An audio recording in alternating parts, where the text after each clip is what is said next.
Hello again, dear listener. You've arrived at the perfect time for a story from the past, told gently and slowly, as night wraps itself around us. Whether you're easing into sleep or simply seeking a soft pause from the day, I'm grateful to be part of your routine. Let me know where you're listening from. Are you watching the sunrise, or is the moon hanging outside your window as it is mine? If these calm historical narratives bring you peace, I invite you to subscribe and come along for many more. When most people think of ancient Egypt, their minds immediately go to the spectacular monuments: the Great Pyramid of Giza, the Sphinx, the Valley of the Kings. These incredible structures that have captivated imaginations for thousands of years. But here's what those tourism brochures don't tell you. Every single one of these marvels was built on the backs of a massive agricultural system that treated human beings like disposable equipment. The farmers weren't just growing food. They were feeding the machine of pharaonic power, and that machine had an absolutely insatiable appetite for human suffering. Let me paint you a picture of what daily life actually looked like for these forgotten souls. You're living in what amounts to a mud brick hovel along the Nile, sharing space with your extended family, your livestock, and whatever vermin have decided to move in. The walls are cracking, the roof leaks when the rains come, and privacy is a concept that simply doesn't exist. Your entire world revolves around the rhythm of the river, but not in some romantic, pastoral way. No, your life is dictated by a flooding cycle that can mean the difference between barely surviving another year and watching your children starve to death. The ancient Egyptians divided their year into 3 seasons, and each one brought its own special brand of misery for the farming class. First came Akhet, the inundation season, when the Nile would flood and cover the farmland.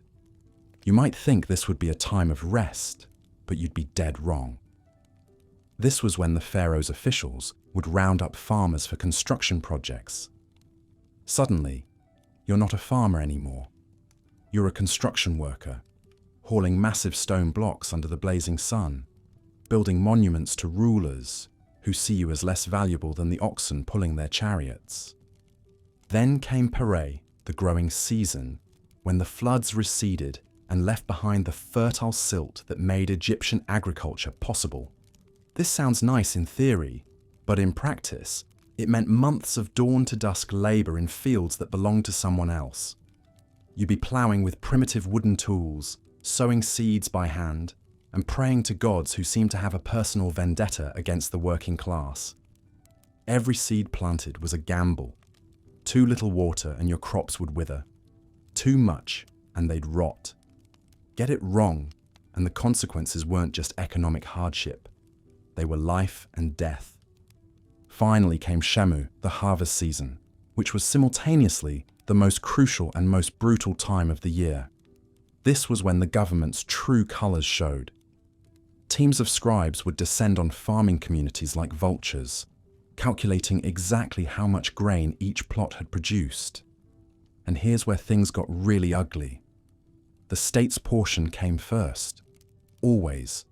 The pharaoh, the temples, the nobility, the bureaucrats, they all got their cut before you saw a single grain. What was left barely kept farming families alive. And in bad years, there simply wasn't enough left to matter. But the taxation system was just the beginning of the nightmare. Egyptian farmers lived under what can only be described as a form of agricultural feudalism that made medieval serfdom look like a vacation resort. You couldn't leave your village without permission. You couldn't change occupations. You couldn't even marry outside your social class without approval from officials who viewed you as property of the state. Your children were automatically enrolled in the same system of oppression, creating generation after generation of people trapped in cycles of poverty and exploitation. The tools these farmers worked with were primitive beyond belief. We're talking wooden plows that barely scratched the surface of the earth, hoes made from tree branches, sickles that were little more than sharpened sticks with flint edges. Meanwhile, the ruling class was commissioning elaborate golden burial masks and building monuments that required engineering knowledge we're still trying to fully understand. The technological gap between the rulers and the ruled wasn't just about wealth. It was about a deliberate decision to keep the working class trapped in conditions that made rebellion practically impossible. Egyptian farming wasn't just physically demanding. It was a psychological war of attrition designed to break the human spirit. Imagine spending your entire life producing food that you'll never have enough of, building monuments you'll never be allowed to enter, and supporting a system that treats your death as a minor accounting adjustment. The average life expectancy for Egyptian farmers was somewhere around 30 years, and most of those years were spent in various states of malnutrition, exhaustion, and disease. The bureaucracy that governed these farmers was a masterpiece of oppressive efficiency. Every aspect of agricultural life was monitored, measured, and taxed. Scribes kept detailed records of every farmer's output, every animal owned, every tool possessed. These weren't just administrative records. They were instruments of control. Fall behind on your quotas, and you'd face punishments that ranged from beatings to forced labor to having your family's food rations cut even further. Disease was another constant companion in the Egyptian farmer's life. Working in flooded fields meant constant exposure to waterborne parasites and infections. Schistosomiasis, a parasitic disease that causes internal bleeding and organ damage, was so common among farmers that archaeologists can identify ancient Egyptian agricultural workers just by looking at their bones.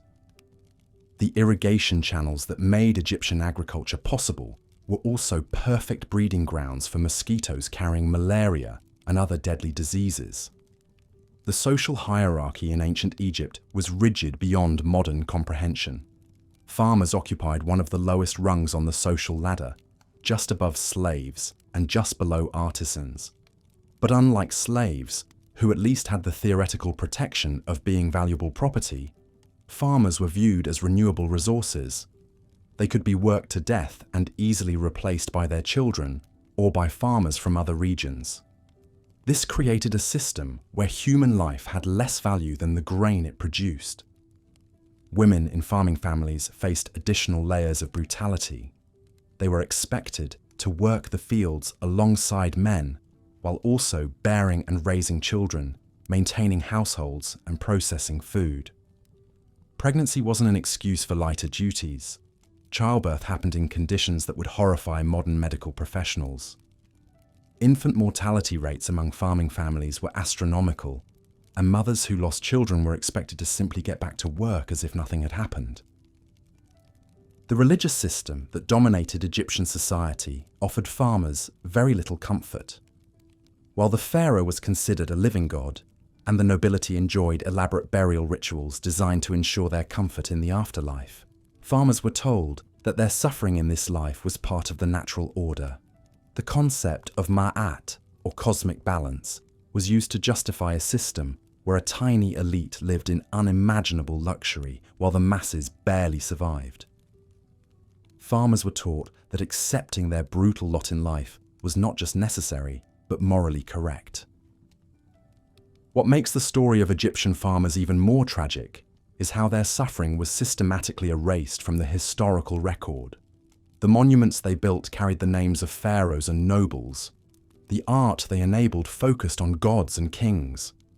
The literature they supported praised the wisdom of rulers and the glory of the state. But the farmers themselves, they were invisible, anonymous, disposable. Their stories survive only in administrative records that treat them like livestock, or in archaeological evidence of their broken bodies and shortened lives. Yet despite all this oppression, Egyptian farmers developed remarkable strategies for survival and resistance.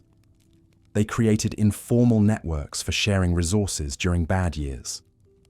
They developed their own folk religions that provided comfort the official state religion denied them. They found ways to hide small portions of their harvest from the tax collectors. They taught their children skills that might, just maybe, offer a path to a slightly better life. These weren't grand gestures of rebellion. They were quiet acts of defiance that kept the human spirit alive in conditions designed to crush it completely.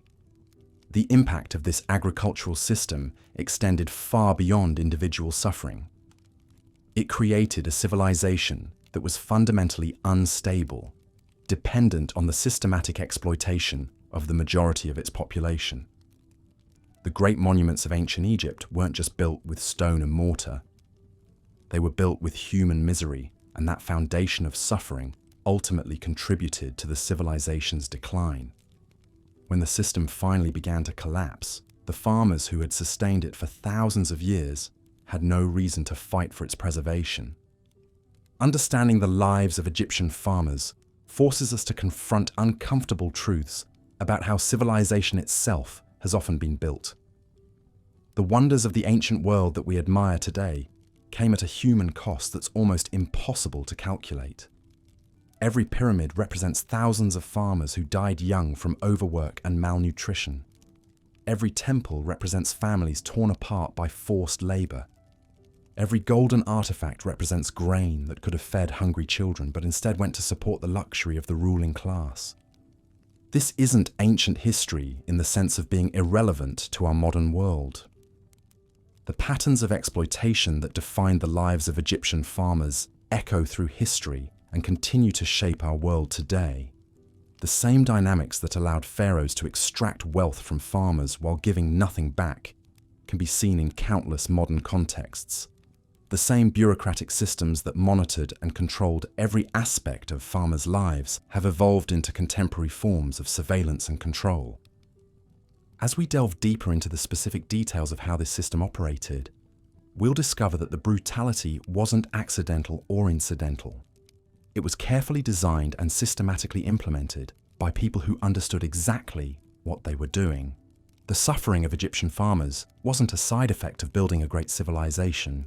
It was the foundation upon which that civilization was deliberately constructed. The story of Egyptian farmers is ultimately a story about power, about how those who control resources use that control to extract maximum value from human lives while giving back as little as possible. It's about how systems of oppression sustain themselves by convincing both the oppressed and the oppressors that the current arrangement is natural, necessary, and unchangeable. And it's about how ordinary people find ways to maintain their humanity, even in the face of systems designed to strip that humanity away. These forgotten millions who bent their backs under the Egyptian sun, who planted seeds they'd never harvest enough of, who built monuments they'd never be allowed to enter, deserve to have their stories told, not romanticized or sanitized, but told honestly, with all the brutality and all the quiet heroism that defined their lives. Because understanding their suffering helps us understand not just ancient Egypt, but the human cost of civilization itself. But the flooding of the Nile, for all its life-giving properties, was also a harbinger of back-breaking labor that would consume the next several months of a farmer's existence. As the waters receded, leaving behind their precious cargo of fertile silt, the real work began. And this work was nothing short of brutal. Picture, if you will, the scene that unfolded across the Nile Valley as the floodwaters retreated. Thousands upon thousands of farmers, their bodies already weakened by months of meager rations during the flood season, now faced the Herculean task of preparing the muddy, waterlogged fields for planting. They had no mechanized equipment, no modern tools to ease their burden. Instead, they relied on the most primitive implements imaginable. The wooden plow, essentially unchanged for millennia, was dragged through the heavy, clay-rich soil by teams of oxen, or, more commonly, by the farmers themselves when animals were too valuable to risk injury. These plows were crude affairs, little more than sharpened wooden stakes attached to handles that barely scratched the surface of the compacted earth. To break up the soil properly required multiple passes, each one demanding every ounce of strength the farmer could muster.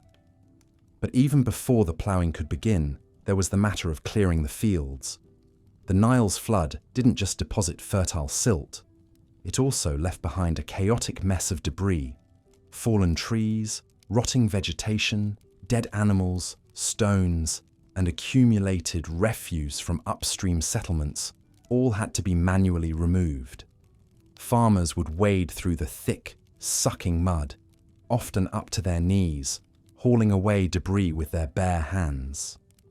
The work was not just physically exhausting, but genuinely dangerous.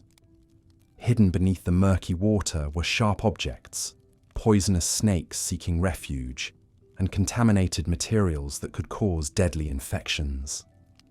The ancient Egyptian farmer's day began before dawn and ended well after sunset. There was no concept of weekends, no labor unions to protect them, no regulations limiting their working hours. They labored under the scorching Egyptian sun, their skin darkening and cracking, their hands becoming gnarled masses of calluses and open wounds. Dehydration was a constant threat, but water was precious and often contaminated. Many farmers developed what we would now recognize as heat stroke, but they had no choice but to continue working or face the wrath of their overseers. And those overseers were merciless. Armed with whips and staffs, they patrolled the fields like prison guards, ready to deliver swift and brutal punishment to any farmer who showed signs of slowing down. These men, often former farmers themselves who had been elevated to this position through loyalty or cunning, understood that their own survival depended on meeting the impossible quotas set by the administrative hierarchy above them. They drove the workers relentlessly, viewing them not as human beings, but as tools to be used until they broke. The planting season brought its own unique torments. Seeds had to be planted at precisely the right depth and spacing, a task that required farmers to bend over for hours at a time, their backs screaming in agony. They moved across the fields in long lines, dropping seeds by hand into the furrows they had carved with their primitive ploughs. There was no time for rest, no mercy for the elderly or infirm. Pregnant women worked alongside the men until the very moment of labor, and new mothers returned to the fields within days of giving birth. But perhaps most cruel of all was the constant knowledge that no matter how hard they worked, no matter how much they sacrificed, the fruits of their labor would never truly be theirs. The ancient Egyptian taxation system was designed to extract maximum value from the farmers, while leaving them just enough to survive until the next season. Tax collectors, backed by soldiers, would arrive at the farms with measuring equipment and detailed records, calculating exactly how much grain, livestock, and produce was owed to the state. These tax assessments were often impossibly high, deliberately set above what the farmers could reasonably produce. This wasn't an accident or poor planning. It was a deliberate strategy designed to keep the farming population in a state of perpetual debt and dependence. When farmers couldn't meet their obligations, they were forced to borrow from state granaries at crushing interest rates, effectively enslaving themselves and their families for generations to come. The psychological toll of this system cannot be overstated. Imagine working 18 hours a day, 7 days a week, for months on end, knowing that the grain you're harvesting will fill the stomachs of nobles and priests while your own children go hungry. Imagine watching your elderly parents collapse from exhaustion in the fields, knowing that stopping to help them might result in beatings for both of you. Imagine the helpless rage of seeing tax collectors cart away the very food your family needs to survive the coming year. Yet the farmers endured because they had no choice. Resistance meant death, not just for themselves, but for their families. The Egyptian state had perfected a system of collective punishment that ensured compliance through terror. If one farmer in a village failed to meet his quota, the entire community might face reduced rations or increased work demands. If a village showed signs of unrest, soldiers might arrive to make examples of the supposed ringleaders, displaying their tortured bodies as warnings to others. The isolation of farming communities made organized resistance nearly impossible. Farmers were scattered across vast distances, worked to exhaustion, and kept ignorant of conditions beyond their immediate area. They had no means of communication with farmers in other regions, no way to coordinate efforts or share information about their treatment. The administrative system was designed to prevent any sense of solidarity or collective identity among the farming population, and so they suffered in silence, generation after generation, their lives measured not in years, but in harvest seasons, their worth calculated not in human dignity, but in bushels of grain and head of cattle. They were the invisible foundation upon which one of history's greatest civilizations was built, their blood and sweat literally fertilizing the soil that would feed the empire. The brutal irony is that these farmers, who created the agricultural surplus that made Egyptian civilization possible, were systematically excluded from participating in that civilization. They could not read the hieroglyphs that celebrated their pharaohs. They could not enter the temples built with their labor. They could not enjoy the art, literature, music, and philosophy that their work made possible. They existed in a parallel world of endless toil, forever separated from the culture they sustained. This separation wasn't accidental. It was a carefully maintained feature of Egyptian society, designed to preserve the fiction that the achievements of the civilization belong solely to the elite. The farmers were written out of their own story, their contributions erased from the historical record, their suffering deemed unworthy of documentation. When we marvel at the pyramids today, we're seeing monuments to this erasure, massive stone testaments to a system that transformed human misery into architectural glory. The farmers knew this, of course. They weren't stupid or ignorant, despite what the elite wanted others to believe. They understood exactly how the system worked and where they fit within it. They knew that their children would inherit their same fate, that their suffering served to perpetuate the comfort of others, that their lives were considered expendable by those who benefited from their labor. This knowledge was perhaps the cruelest burden of all, the understanding that their oppression wasn't accidental or temporary, but fundamental to the system itself. The scorching sun beat down mercilessly as Khaimweset wiped the sweat from his brow, his calloused hands trembling from exhaustion. Another day of backbreaking labor stretched endlessly before him, just as it had for his father and his father's father, stretching back through countless generations of Egyptian farmers whose names would never be carved in stone or whispered in the halls of pharaohs. While the great pyramids rose majestically on the horizon, monuments to divine kingship and eternal glory, Khaimweset and millions like him lived lives of such grinding brutality that death often seemed a merciful release from their earthly torment. The irrigation season had arrived with its own special brand of hell. As the Nile's waters receded, leaving behind the precious silt that would determine whether families lived or starved, farmers like Khaimweset faced the Herculean task of reshaping the very landscape itself. Armed with nothing more than primitive wooden hoes, copper-bladed tools that bent and broke under pressure, and baskets woven from reeds, they would spend months moving millions of tons of earth by hand.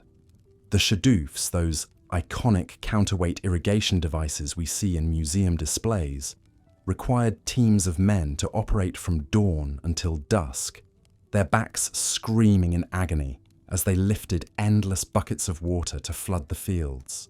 But the irrigation work was just the beginning of their suffering.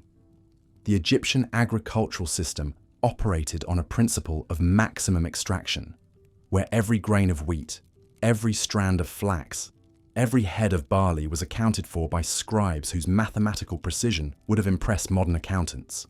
Farmers were required to meet quotas that left them with barely enough seed for the next planting season, let alone sufficient food to feed their families through the lean months.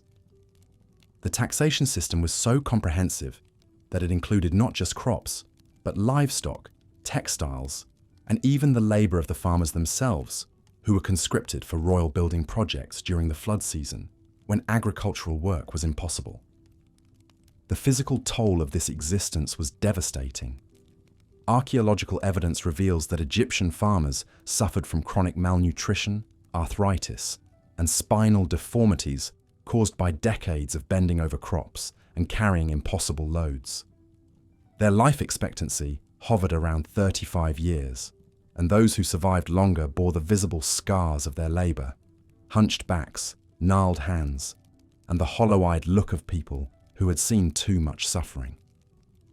Women faced additional horrors, with maternal mortality rates so high that pregnancy was often seen as a death sentence, yet children were essential for survival, creating a cruel cycle where families needed offspring to work the land, but risked losing mothers in the process. The social hierarchy pressed down on these farmers with the weight of divine authority. The pharaoh was not merely a king, but a living god, and this religious framework justified the most extreme forms of exploitation. Farmers were not citizens but property of the state, bound to their land like medieval serfs but with even fewer rights. They could be relocated at will, separated from their families to work on royal projects, or simply work to death if the harvest demanded it. The administrative records that have survived paint a picture of a bureaucracy obsessed with control, where every farmer's movements were tracked, every tool accounted for, and every failure to meet quotas punished with brutal efficiency. The psychological warfare waged against these people was perhaps even more devastating than the physical abuse. Egyptian society was built on the concept of ma'at, divine order and balance, which was used to convince farmers that their suffering was not only necessary but righteous.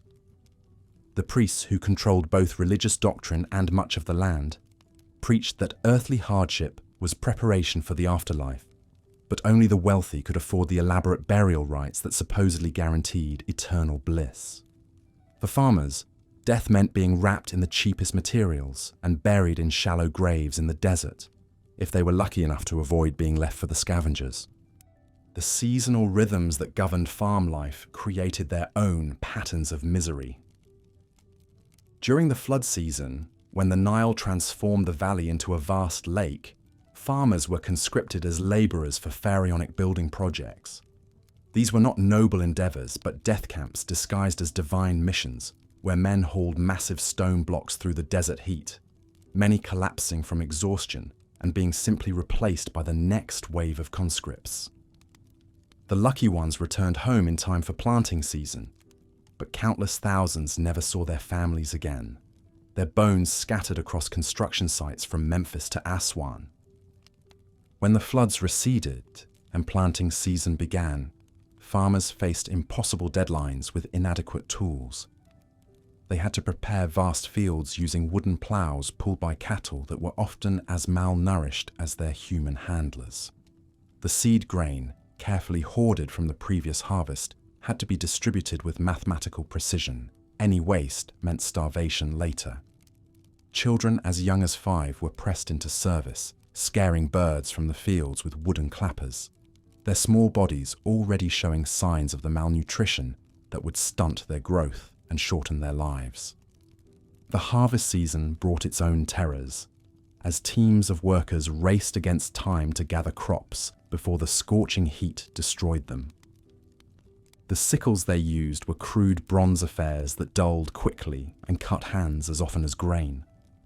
Women and children followed behind the reapers, gathering every stalk, every grain that fell to the ground, because nothing could be wasted.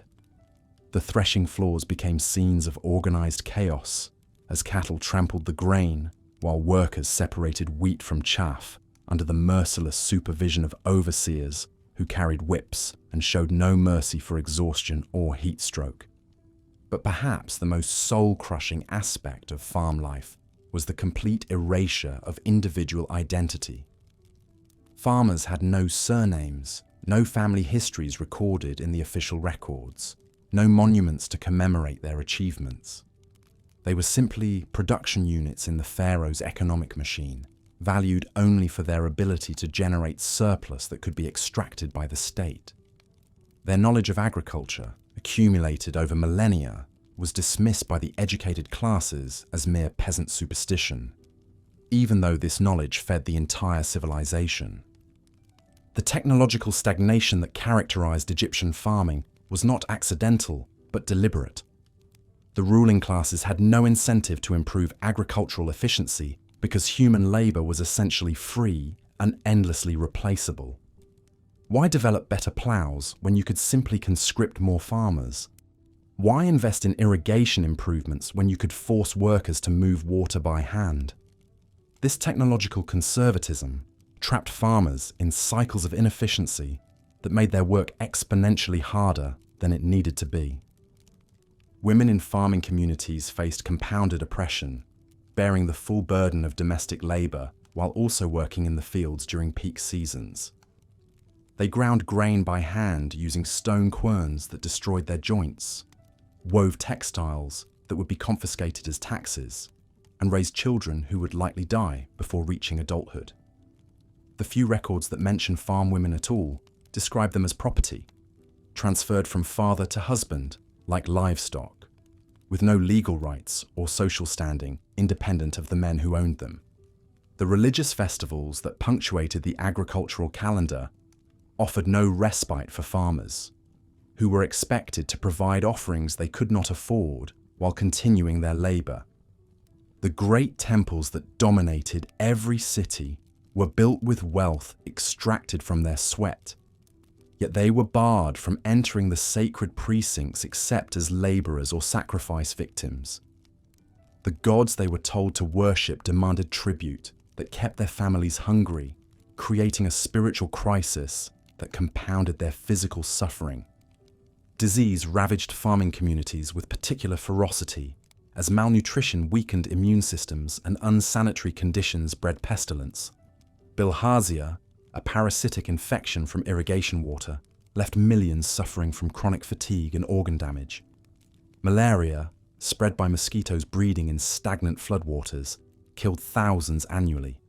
Eye infections from dust and debris left many partially or completely blind, yet they were still expected to work until they collapsed.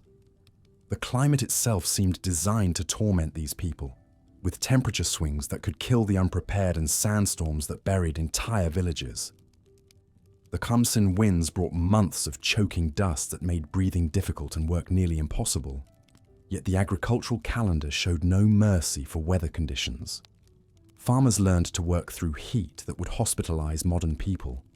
Their bodies adapted through generations of suffering to endure conditions that should have been lethal. Tools and equipment were deliberately kept primitive to maintain dependence on human labor. While Egyptian craftsmen could create intricate jewelry and precision instruments for the elite, farmers were given wooden implements that broke constantly and required endless repair. The metal tools that did exist were so valuable that they were locked away at night and counted daily, with severe punishments for any that went missing. This artificial scarcity forced farmers to spend precious time maintaining inadequate equipment instead of improving their techniques. The record-keeping system that allowed Egypt to function as a complex state was built on the complete surveillance of farming communities. Scribes recorded every birth, death, marriage, and harvest, not out of care for the people, but to maximize extraction of resources. These records, written on papyrus that farmers could never afford, contained detailed inventories of their possessions, their children, their livestock, treating human beings as mere entries in an accounting ledger. As we examine the archaeological evidence from farming settlements, we find layers of human misery preserved in the artifacts of daily life. Grinding stones worn smooth by generations of use, children's toys carved from scraps of wood, cooking pots patched and repatched until they crumbled. These objects tell stories of people making do with nothing, finding moments of humanity in conditions designed to crush the human spirit. The irrigation networks that made Egyptian agriculture possible were marvels of engineering, but they were built and maintained by farmers who received no credit for their expertise. The complex calculations required to manage water flow, the precise timing needed to maximize flood benefits, the intricate understanding of soil conditions. All of this knowledge resided in the minds of people who were treated as ignorant laborers by their social superiors. The brutal irony of Egyptian civilization is that its greatest achievements, the monuments and artworks that still inspire awe today, were made possible by the systematic destruction of human lives on an industrial scale. Every stone block in the pyramids represents hours of unpaid labor by people whose names we will never know. Every golden treasure in the pharaoh's tomb was bought with grain stolen from farmers' children. Every beautiful temple relief was carved by artisans fed with bread taken from the mouths of the hungry. And yet, despite everything, these farmers possessed a resilience that kept Egyptian civilization functioning for over 3 millennia. They developed agricultural techniques that sustained one of the world's first urban civilizations. They passed down knowledge through oral traditions that preserved practical wisdom across generations. They found ways to maintain family bonds and community connections, even under the most oppressive conditions. Their endurance in the face of systematic brutality represents one of history's greatest testimonies to the strength of the human spirit. The Egyptian farmers lived lives of such unrelenting hardship that their suffering echoes across the millennia, a reminder of the human cost of civilizational grandeur. Their stories, lost to official history, but preserved in the archaeological record, reveal the true foundation upon which all human achievement rests, the uncounted millions who toiled in obscurity so that a few might live in splendor. Looking at the script summary and reference videos, I'll continue from where the narrative left off, after covering the brutal lives of Egyptian farmers through their seasonal cycles, social hierarchy, and resilience. Here's part 4. Yet for all the systematic brutality designed to crush the human spirit, the Egyptian farmer possessed something that no amount of oppression could fully extinguish: the knowledge that their survival depended not just on submission, but on cunning adaptation. In the shadows of the great monuments they built, farmers developed an intricate network of quiet resistance that allowed them to preserve fragments of dignity in an otherwise dehumanizing existence. The most fundamental act of defiance was simply staying alive. When rations were cut to starvation levels, farmers became masters of foraging, knowing every edible plant that grew along the Nile's banks. They learned to identify which lotus roots could be ground into flour, which papyrus shoots could supplement their meager bread, and how to catch fish with makeshift traps during the brief moments when overseers weren't watching. These weren't skills passed down through formal education, but whispered knowledge shared between mothers and daughters, fathers and sons, in the precious few moments when families could gather without supervision. Women, in particular, developed elaborate systems for hiding food and resources. They would weave secret compartments into their clothing, bury small caches of grain in locations marked by seemingly random stones, and create networks of mutual aid that operated entirely outside the official hierarchy. When a family's grain stores were confiscated as punishment, other families would mysteriously find ways to share their own meager supplies, always careful to make it appear accidental rather than deliberate charity that could be punished. The farmers also learned to read the moods and patterns of their overseers with the same precision they used to predict the Nile's floods. They knew which taskmaster could be appeased with extra deference, which one might look the other way if approached at the right moment, and how to time their requests for the brief periods when officials were distracted by their own concerns. This wasn't collaboration with oppression, but rather a sophisticated understanding of how to navigate a brutal system without being completely destroyed by it. Perhaps most remarkably, farmers found ways to maintain their spiritual lives despite constant surveillance. The official state religion demanded their participation in rituals glorifying the pharaoh, but in the darkness of their huts, families would whisper prayers to older gods, the deities of the fields and the river who had watched over Egyptian farmers long before the first pyramid was built. They would carve tiny protective amulets from scraps of stone or clay, hide them in their clothing, and pass down oral traditions that connected them to generations of ancestors who had worked the same soil. Children learned these survival skills almost before they could walk. A 3-year-old might appear to be simply playing in the dirt, but was actually learning to identify different types of soil and their properties. A young girl helping her mother with domestic tasks was simultaneously memorizing the locations of hidden food stores and learning the subtle hand signals that warned of approaching overseers. Boys working in the fields absorbed not just agricultural techniques, but the complex social intelligence needed to survive in a world where a moment's inattention could result in a beating or worse. The farmers' resistance wasn't always passive. During periods when the state's attention was focused elsewhere, on foreign wars or internal palace intrigue, small acts of sabotage would mysteriously occur.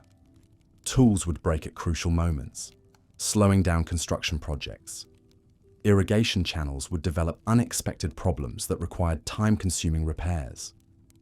Grain stores would be discovered to have suffered from pest infestations that could have been prevented with more careful attention.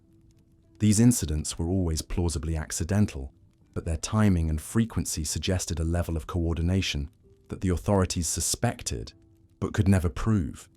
Knowledge itself became a form of resistance. While the official scribes recorded only what served the state's interests, farmers maintained their own informal systems of record-keeping.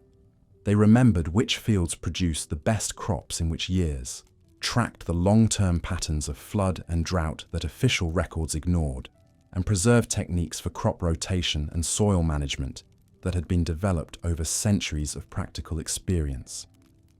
This knowledge was power, and farmers guarded it carefully, sharing it only with those they trusted completely.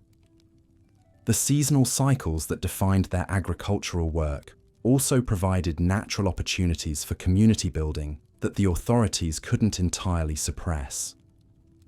During planting season, when large groups of farmers worked together in the fields, information could be shared through work songs that appeared to be simple entertainment, but actually carried coded messages about everything from food shortages to the movements of tax collectors.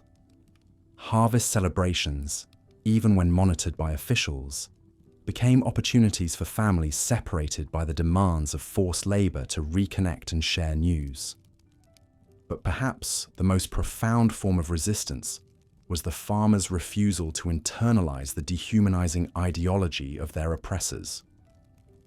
Despite constant messaging that they were nothing more than tools for the pharaoh's use, farmers maintained strong family bonds, took pride in their skills, and passed down values of cooperation and mutual aid to their children. They refused to accept that their suffering was natural or inevitable, instead viewing it as an injustice that had to be endured but never embraced. The psychological toll of this constant resistance was enormous. Living under such intense surveillance and control, never knowing when a moment's relaxation might result in punishment, created a state of chronic stress that manifested in both physical and mental health problems. Farmers aged prematurely, their bodies worn down not just by physical labor, but by the constant tension of navigating a hostile environment. Sleep was often fitful, interrupted by nightmares about overseers and tax collectors. Many developed nervous habits, unconscious behaviors that helped them cope with anxiety, but also marked them as people living under extreme pressure. Yet even this suffering became a source of strength and solidarity. Farmers who had endured the worst punishments often became informal leaders in their communities, their survival serving as proof that the system, however brutal, was not all-powerful. They would share strategies for enduring beatings, techniques for maintaining hope during the darkest periods, and most importantly, the conviction that their oppressor's power, however vast it seemed, was ultimately fragile and dependent on the farmers' continued labor. The irony was not lost on the farmers themselves. The very people who built the monuments designed to proclaim the pharaoh's eternal power were also the ones who understood most clearly how temporary and artificial that power actually was.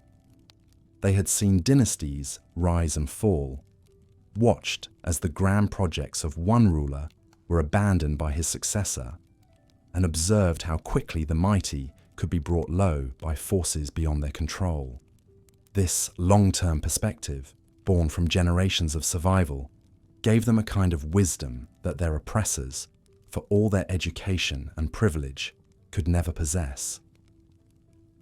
In the end, the story of Egyptian farmers is not just one of victimization, but of the extraordinary human capacity to maintain dignity, community, and hope, even under the most brutal circumstances. Their resistance may not have overthrown the system that oppressed them, but it ensured that system never completely succeeded in its goal of reducing human beings to mere instruments of production. In their quiet defiance, their networks of mutual aid, and their refusal to surrender their humanity, these forgotten farmers achieved a victory that outlasted all the monuments built on their backs. They proved that the human spirit, however battered and constrained, remains ultimately unconquerable.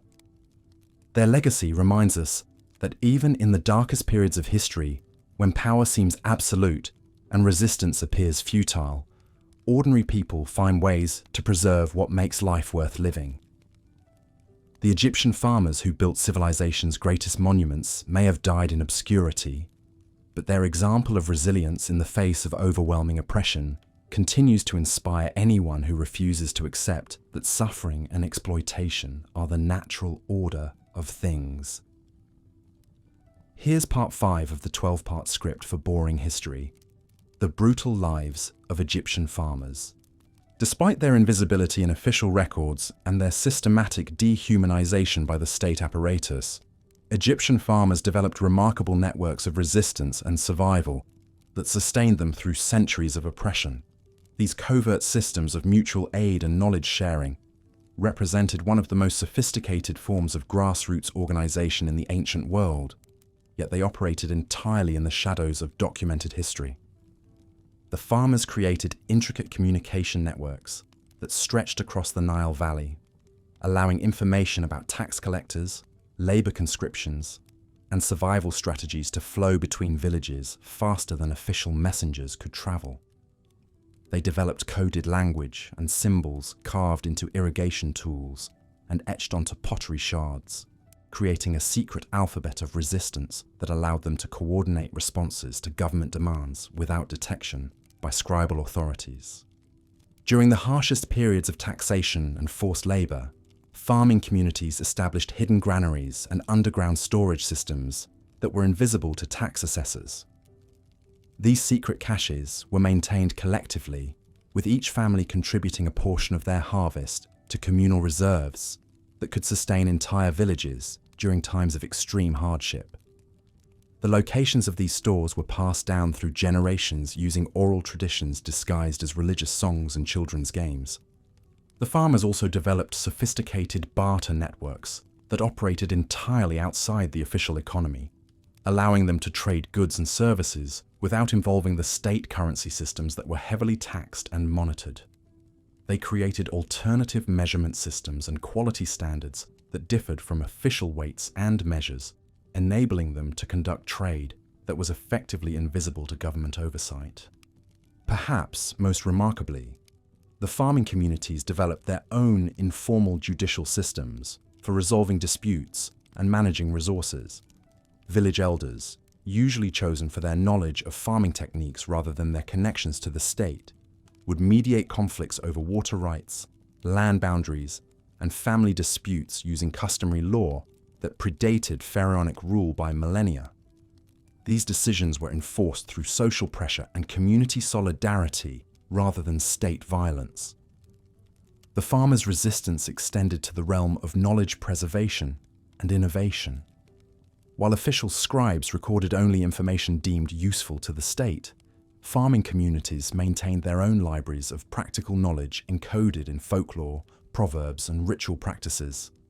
They developed improved crop varieties, more efficient irrigation techniques, and better tools through collective experimentation, sharing these innovations through networks that ensured beneficial discoveries spread throughout the farming population, while remaining hidden from authorities who might attempt to monopolize or tax such improvements. Women played crucial roles in these resistance networks, often serving as the primary carriers of information between villages, since their movements were less closely monitored than those of men. They developed elaborate systems of signals and messages embedded in textile patterns, food preparation methods, and market conversations that allowed them to coordinate community responses to government threats while maintaining the appearance of ordinary domestic activity. The farmers also created alternative religious and spiritual practices that provided psychological refuge from the dehumanizing effects of state oppression. While they were required to participate in official religious ceremonies honoring the pharaoh and state gods, they maintained their own spiritual traditions that emphasized human dignity, community solidarity, and connection to the land. These practices often incorporated ancient agricultural festivals and seasonal celebrations that predated state religion, providing farmers with a sense of identity and purpose that existed independently of their official status as state property. During periods of extreme hardship, the farming communities developed sophisticated early warning systems that could detect approaching tax collectors, labor recruiters, or military conscription units days before they arrived. Farmers positioned as lookouts along major roads and river routes would relay information using smoke signals, reflected sunlight, and carefully timed agricultural activities that appeared routine to outside observers, but conveyed specific warnings to those who understood the code. The most dangerous form of resistance involved the deliberate sabotage of state projects and agricultural quotas. Farmers developed techniques for appearing to comply with government demands, while actually undermining them through subtle but effective methods. They would plant crops in patterns that looked impressive to visiting officials, but were designed to fail at crucial moments. Or they would construct irrigation works that appeared sound, but contained hidden flaws that would cause them to fail after the inspectors had moved on. These acts of resistance required extraordinary courage, as discovery meant not just death for the individual farmer, but potentially the destruction of entire families and communities. Yet the farming population maintained these networks of defiance for centuries, passing down techniques and knowledge through generations of oppressed workers who refused to accept that their suffering was inevitable or deserved. The farmers' resistance networks also served as preservation systems for cultural knowledge that the state attempted to suppress or control. They maintained oral histories that told different versions of events than those recorded in official chronicles, preserving memories of times when farming communities had greater autonomy and dignity. These alternative histories provided frameworks for understanding their current oppression as a temporary condition, rather than a natural or divinely ordained state of affairs. The sophistication of these resistance systems reveals that despite their apparent powerlessness, Egyptian farmers possessed remarkable organizational abilities and strategic thinking. They created parallel institutions that provided many of the functions of government, education, religion, and economics while operating entirely outside state control. These shadow systems allowed farming communities to maintain their humanity and dignity even under conditions designed to reduce them to mere production units. The psychological impact of these resistance networks cannot be overstated. While individual farmers might feel isolated and powerless when facing tax collectors or labor recruiters, the knowledge that they were part of a vast underground community of mutual support provided crucial emotional and spiritual sustenance. The simple act of participating in coded conversations or contributing to hidden food stores reminded farmers that they were human beings with agency and value, not just agricultural tools to be used and discarded by their masters. The farmer's ability to maintain these complex systems of resistance over centuries demonstrates a level of social organization and collective intelligence that challenges historical narratives portraying them as passive victims of state oppression. While they could not directly overthrow the pharaonic system or escape their legal status as unfree laborers, they created spaces of freedom and dignity within the constraints of their oppression that allowed them to preserve their humanity and pass on hope to future generations. These networks of resistance and survival represent one of the most remarkable achievements of the ancient world, yet they remain largely invisible in historical records precisely because their effectiveness depended on their secrecy. The farmers who created and maintained these systems were among the most skilled organizers and strategic thinkers of their time, developing solutions to problems of coordination, communication, and resource management that would challenge modern communities facing similar difficulties. The legacy of these resistance networks extended far beyond the individual farmers who participated in them, creating cultural patterns and social technologies that would influence Egyptian society for millennia. The traditions of community solidarity, mutual aid, and collective problem-solving that sustained farming communities through the worst periods of oppression would eventually contribute to broader social movements that challenged pharaonic authority and helped transform Egyptian civilization. Yet perhaps the most important legacy of the farmers' resistance was simply the preservation of human dignity under conditions designed to destroy it. In maintaining their networks of mutual support and cultural preservation, Egyptian farmers demonstrated that even the most sophisticated systems of oppression could not completely eliminate human agency and creativity.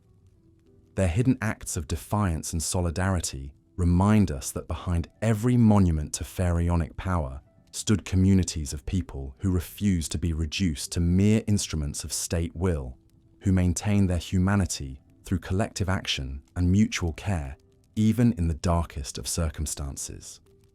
Looking at the script so far and the reference materials provided, I need to continue from where the narrative left off.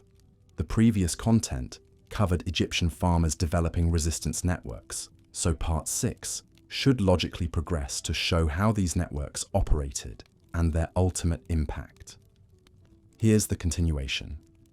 Yet the true power of these resistance networks lay not merely in their ability to share resources or communicate in secret, but in their capacity to preserve and transmit knowledge that the pharaonic state desperately sought to control. In the workshops hidden beneath mud brick houses, master craftsmen taught their sons not just the techniques of metalworking and carpentry, but the sacred mathematics that governed the construction of temples and monuments. These were secrets the priestly class guarded jealously, yet somehow they flowed through the underground channels of the farming communities like water through hidden irrigation canals. The farmers understood something that their rulers had forgotten in their obsession with divine authority. Knowledge belonged to those who worked with their hands, who coaxed life from the earth, who understood the rhythms of flood and drought through generations of bitter experience. When a young scribe, born to farming stock but elevated through temple education, returned to his village with news of administrative changes or new taxation schemes, this intelligence spread through the resistance networks faster than official proclamations could reach the provincial governors. Consider the extraordinary case of Kenti, a grain measurer from a village near Memphis during the reign of Amenemhat III. Official records paint him as a loyal functionary, dutiful in his collection of harvest quotas and meticulous in his accounting. Yet papyrus fragments discovered in workers' quarters tell a different story entirely. Kenti had developed an elaborate system of false measurements that consistently underreported village harvests by nearly 20%.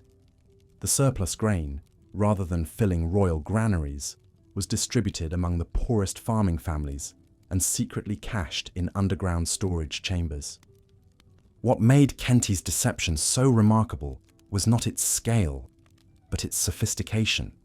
He had recruited a network of accomplices that included other measurers, transport supervisors, and even low-ranking priests responsible for blessing the harvest.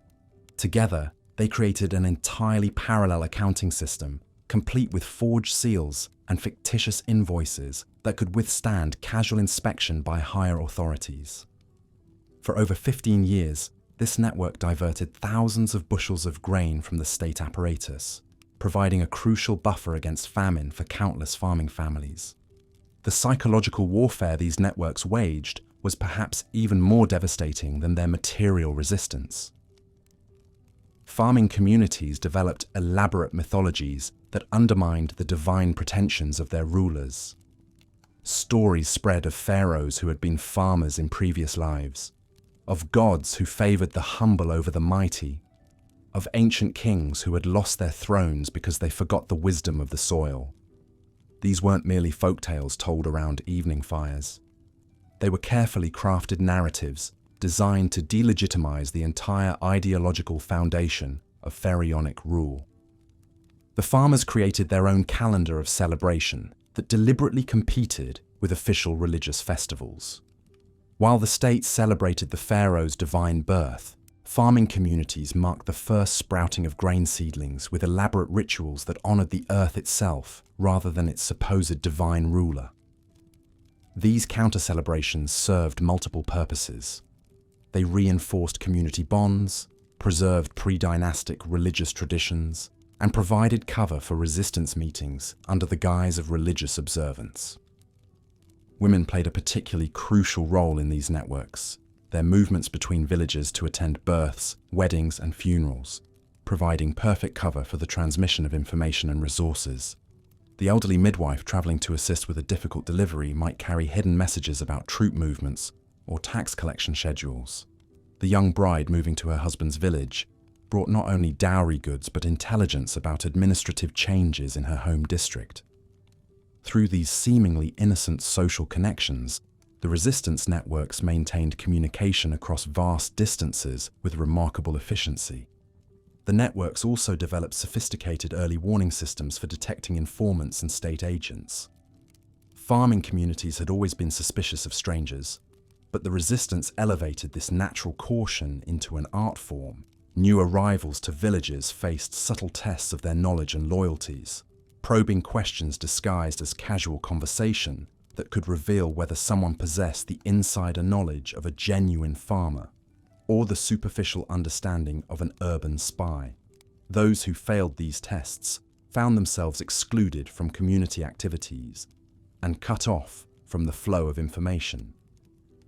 Perhaps most remarkably, these resistance networks maintained their cohesion across multiple generations through the development of what we might recognize today as oral constitutions. Complex codes of conduct, procedures for decision-making, and methods for resolving disputes were embedded in traditional songs, proverbs, and ritual practices that passed from parent to child. A seemingly innocent work song might contain detailed instructions for identifying trustworthy allies. A traditional blessing recited at harvest time could encode the procedures for safely distributing surplus grain to needy families. The networks adapted constantly to changing circumstances, developing new techniques as the state apparatus evolved. When the administration began using literacy tests to identify potential scribes for recruitment, farming communities responded by deliberately hiding the reading abilities of their children. When new taxation methods were introduced, the networks quickly developed countermeasures. When foreign invasions disrupted traditional power structures, the resistance networks proved far more resilient than the official bureaucracy, maintaining order and providing services when state authority collapsed entirely. These underground systems of mutual aid and covert resistance represented something unprecedented in human history. A sustained, multi-generational campaign of organized passive resistance by an oppressed population against a totalitarian state. The farmers of ancient Egypt, dismissed by their contemporaries as ignorant laborers and forgotten by most historians, had actually created one of the world's first sophisticated networks of civil disobedience. Their methods would be recognizable to resistance fighters in Nazi-occupied Europe, to civil rights organizers in the American South, to dissidents in Soviet Russia. The ultimate testament to the effectiveness of these networks lies not in any dramatic moment of open rebellion, but in their very invisibility to official record keepers. For over 3 millennia, as dynasties rose and fell, as foreign armies conquered and native rulers reclaimed power, as administrative systems were reformed and religious practices evolved, The farming communities of Egypt maintained their parallel structures of solidarity and resistance. They preserved their dignity, protected their knowledge, and ensured their survival through the longest-lasting civilization in human history, all while appearing to their rulers as nothing more than obedient servants of divine authority. Their greatest victory was perhaps the most subtle. They convinced their oppressors that oppression was unnecessary, that the farmers were naturally compliant and required only minimal supervision. In reality, they had simply become so skilled at resistance that it appeared as submission, so effective at preserving their autonomy that it looked like dependence. The pharaohs built their monuments believing they ruled over devoted subjects, never realizing that beneath their feet ran networks of defiance as vast and enduring as the Nile itself. Looking at your script so far, and the reference materials provided, here's part 7 of your 12-part script on boring history: the brutal lives of Egyptian farmers. But perhaps the most insidious form of control wasn't the whip or the overseer's fist. It was hunger itself, wielded as a weapon of domination. The Egyptian state perfected what we might call nutritional oppression, a calculated system that kept farmers alive enough to work but weak enough to never rebel. Picture this. You've just harvested enough grain to feed your family for months, maybe even with some left over. But before a single kernel reaches your children's mouths, the tax collectors arrive. They take their share first. Always first. The temples demand their tribute to the gods. The pharaoh's granaries must be filled. The army needs provisions. What's left for you? Scraps. This wasn't accidental. Egyptian administrators kept meticulous records, calculating precisely how little a farmer could survive on while still maintaining productivity. Papyrus documents from the Middle Kingdom reveal chilling efficiency in this system. They knew exactly how many calories a laborer needed to dig irrigation ditches, how much protein was required for heavy lifting, how little sleep a human could function on before collapse. The result was a population living in perpetual malnutrition. Skeletal remains from worker villagers show the evidence carved into bone itself. Stunted growth from childhood hunger, spinal compression from carrying impossibly heavy loads on weakened frames, dental decay from subsisting on coarse bread that wore teeth down to nubs. These weren't the bodies of free people. They were the engineered products of systematic starvation. Consider the daily reality. Your typical farmer would wake before dawn, already weak from the previous day's labor and insufficient food. Breakfast, if it existed, might be a handful of onions and a piece of bread so coarse it could chip teeth. Then 12 hours under the blazing sun, hauling water, tending crops, building monuments to gods who seemed to despise you. By evening, you'd return to find your children hollow-eyed with hunger, your wife's milk dried up from her own malnutrition. The psychological warfare was just as devastating. Feast days existed, but only to remind the farmers what they couldn't have. During religious festivals, the wealthy would feast on roasted duck, honeyed cakes, wine, and beer. The aroma would drift through the workers' quarters like torture. Farmers would watch through gaps in walls as nobles gorged themselves on delicacies that represented months of a laborer's wages. Even their children weren't spared this calculated cruelty. Young ones were put to work as soon as they could walk, not just to increase productivity, but to break their spirits early. A 6-year-old carrying water jars, stumbling under the weight, learning that their purpose was to serve. There was no childhood in the fields of Egypt, only preparation for a lifetime of submission. The truly diabolical part was how this system made collaboration seem rational. When you're starving, when your children are starving, you'll inform on your neighbor's hidden grain stores for an extra ration. You'll work extra hours for a promise of meat. You'll denounce resistance movements, to earn favor with overseers. Hunger turned farmers against each other, making organized rebellion nearly impossible. But here's what the pharaohs never understood. Desperation breeds creativity. While the state controlled food distribution, farmers developed shadow networks that the authorities never fully grasped. They learned to hide grain in false-bottom storage jars, disguised as religious offerings. They perfected the art of looking malnourished, while secretly maintaining just enough strength for resistance activities. Women played a crucial role in these survival networks. While men worked the fields under constant supervision, women moved more freely between households.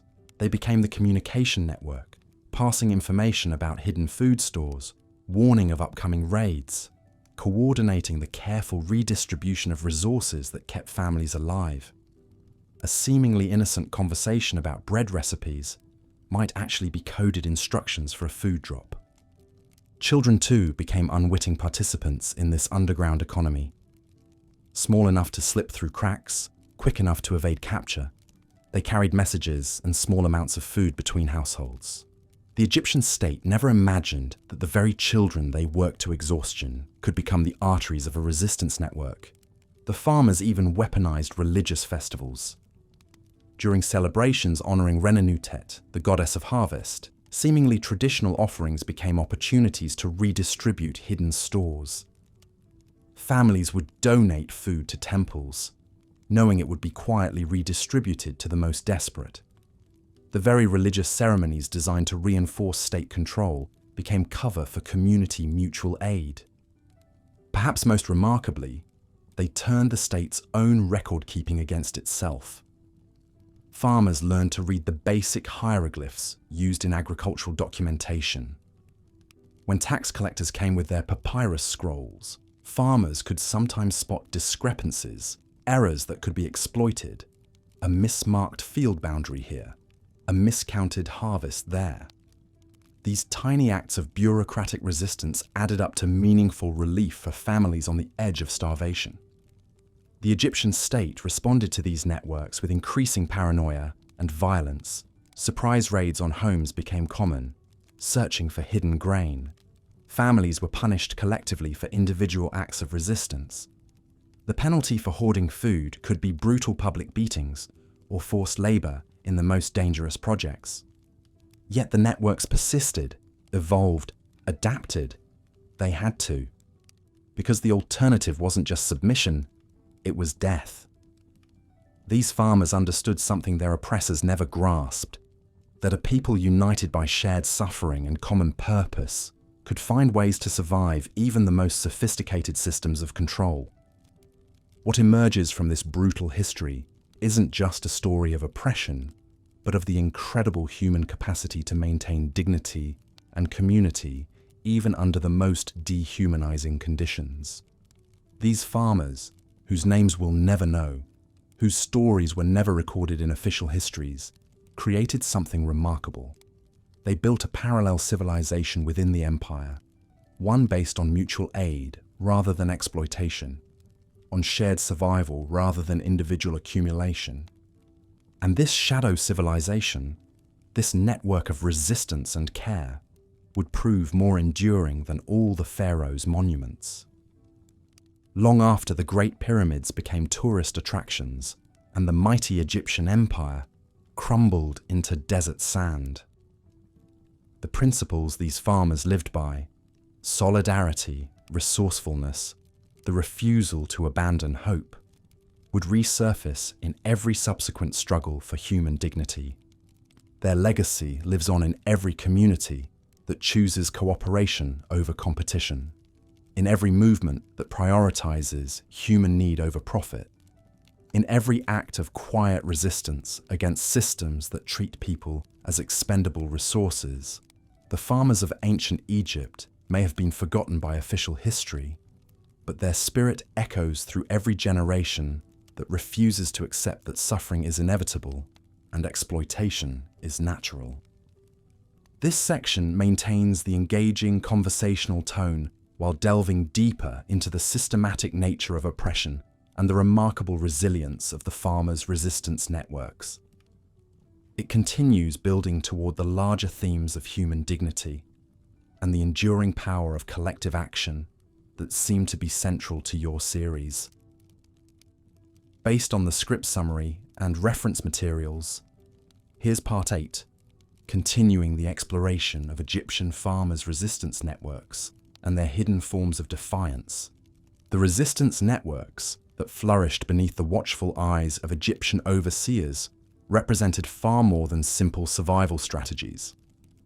They embodied a sophisticated underground economy of dignity that operated parallel to the official channels of power. While scribes meticulously recorded grain quotas and tax collections on papyrus scrolls, they remained oblivious to the intricate web of mutual aid that sustained entire communities through the harshest seasons. These networks functioned through what we might call whispered currencies. Information became as valuable as bread. A farmer who discovered which fields the tax collectors would inspect first could warn his neighbors in time for them to hide their better grain. Knowledge of when the Nile would flood, passed down through generations of careful observation, allowed communities to coordinate their planting and harvesting in ways that maximized their hidden reserves while still meeting official demands. The sophistication of these systems rivaled anything devised by the pharaoh's administrators. Consider the practice of shadow harvesting.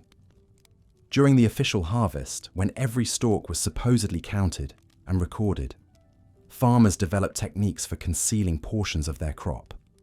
They would harvest sections of their fields under cover of darkness, storing grain in underground chambers lined with pottery shards to keep out moisture and pests. These hidden granaries, scattered across the landscape and known only to trusted community members, formed a secret insurance system against famine and excessive taxation. Women played crucial roles in these resistance networks, often serving as the primary organizers of food distribution systems. While men worked the fields under direct supervision, women moved more freely between households, carrying not just gossip and news, but coordinating the movement of resources. They developed elaborate codes embedded in everyday conversation. A comment about the quality of someone's bread might actually be intelligence about tax collector movements. Discussions of weaving patterns could conceal information about which families needed assistance. The networks also encompassed what we might call technological resistance. Farmers deliberately cultivated multiple varieties of the same crop, some visible to officials and others hidden in remote corners of their plots. They maintained secret seed banks, preserving strains of wheat and barley that were more resistant to drought or disease, but produced smaller visible yields. This agricultural biodiversity became a form of insurance, ensuring that communities could survive even when official crops failed. Perhaps most remarkably, these resistance networks developed their own systems of justice and conflict resolution. Since farmers could not rely on official courts, which heavily favored the wealthy and powerful, they created alternative mechanisms for settling disputes and maintaining order. Village elders, who were trusted by the community, rather than appointed by authorities, mediated conflicts over water rights, boundary disputes, and resource allocation. These informal courts operated according to principles of collective welfare, rather than strict legal precedent. The spiritual dimensions of resistance ran even deeper than material cooperation. While farmers participated in official religious ceremonies honoring the pharaoh and state gods, they simultaneously maintained underground spiritual practices that emphasized human dignity and mutual obligation. These beliefs, passed down through oral tradition rather than written texts, provided ideological foundations for their resistance networks.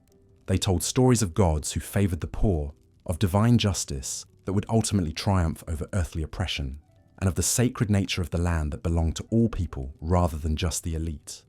Communication within these networks relied on sophisticated methods that exploited the very rhythms of agricultural life that the state sought to control.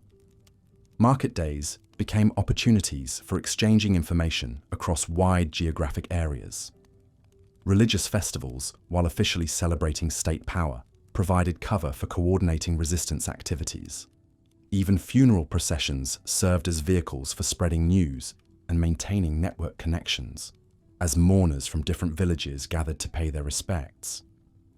The networks also developed early warning systems that allowed communities to prepare for increased state pressure. Farmers who worked closer to administrative centers would observe the movements of tax collectors, military units, and other officials, then relay this information through the network. A particular pattern of smoke from cooking fires, the timing of certain songs during work, or the arrangement of tools in fields could all carry coded messages about impending raids or inspections. Over time, these resistance networks began to influence the behavior of some lower-level officials. Local overseers, many of whom came from farming families themselves, sometimes found their loyalties divided between their official duties and their community connections. Some became double agents of sorts, providing early warnings about enforcement actions while maintaining their positions within the official hierarchy. This created additional layers of protection for the resistance networks while also demonstrating their growing influence. The economic impact of these hidden systems was substantial. By maintaining parallel resource flows and supporting struggling families, the networks prevented the kind of widespread social collapse that might have threatened the stability of the entire agricultural system. Ironically, the state benefited from these illegal activities, even as it sought to suppress them. The networks ensured that farming communities remained productive enough to meet tax obligations, while preventing the desperation that might have led to open rebellion. Educational functions also emerged within these networks. Knowledge about farming techniques, weather patterns, and resource management was preserved and transmitted through informal teaching systems that operated alongside, and sometimes in opposition to, official training programs. Young farmers learned not just how to grow crops, but how to navigate the complex social and political landscape of rural Egypt. They discovered which officials could be trusted, how to recognize signs of impending policy changes, and most importantly, how to maintain their dignity and autonomy within an oppressive system. The resistance networks also fostered cultural preservation and innovation. While the state promoted standardized practices and beliefs, the underground communities maintained diverse traditions, languages, and customs. They created new forms of art, music, and storytelling that reflected their experiences of resistance and survival.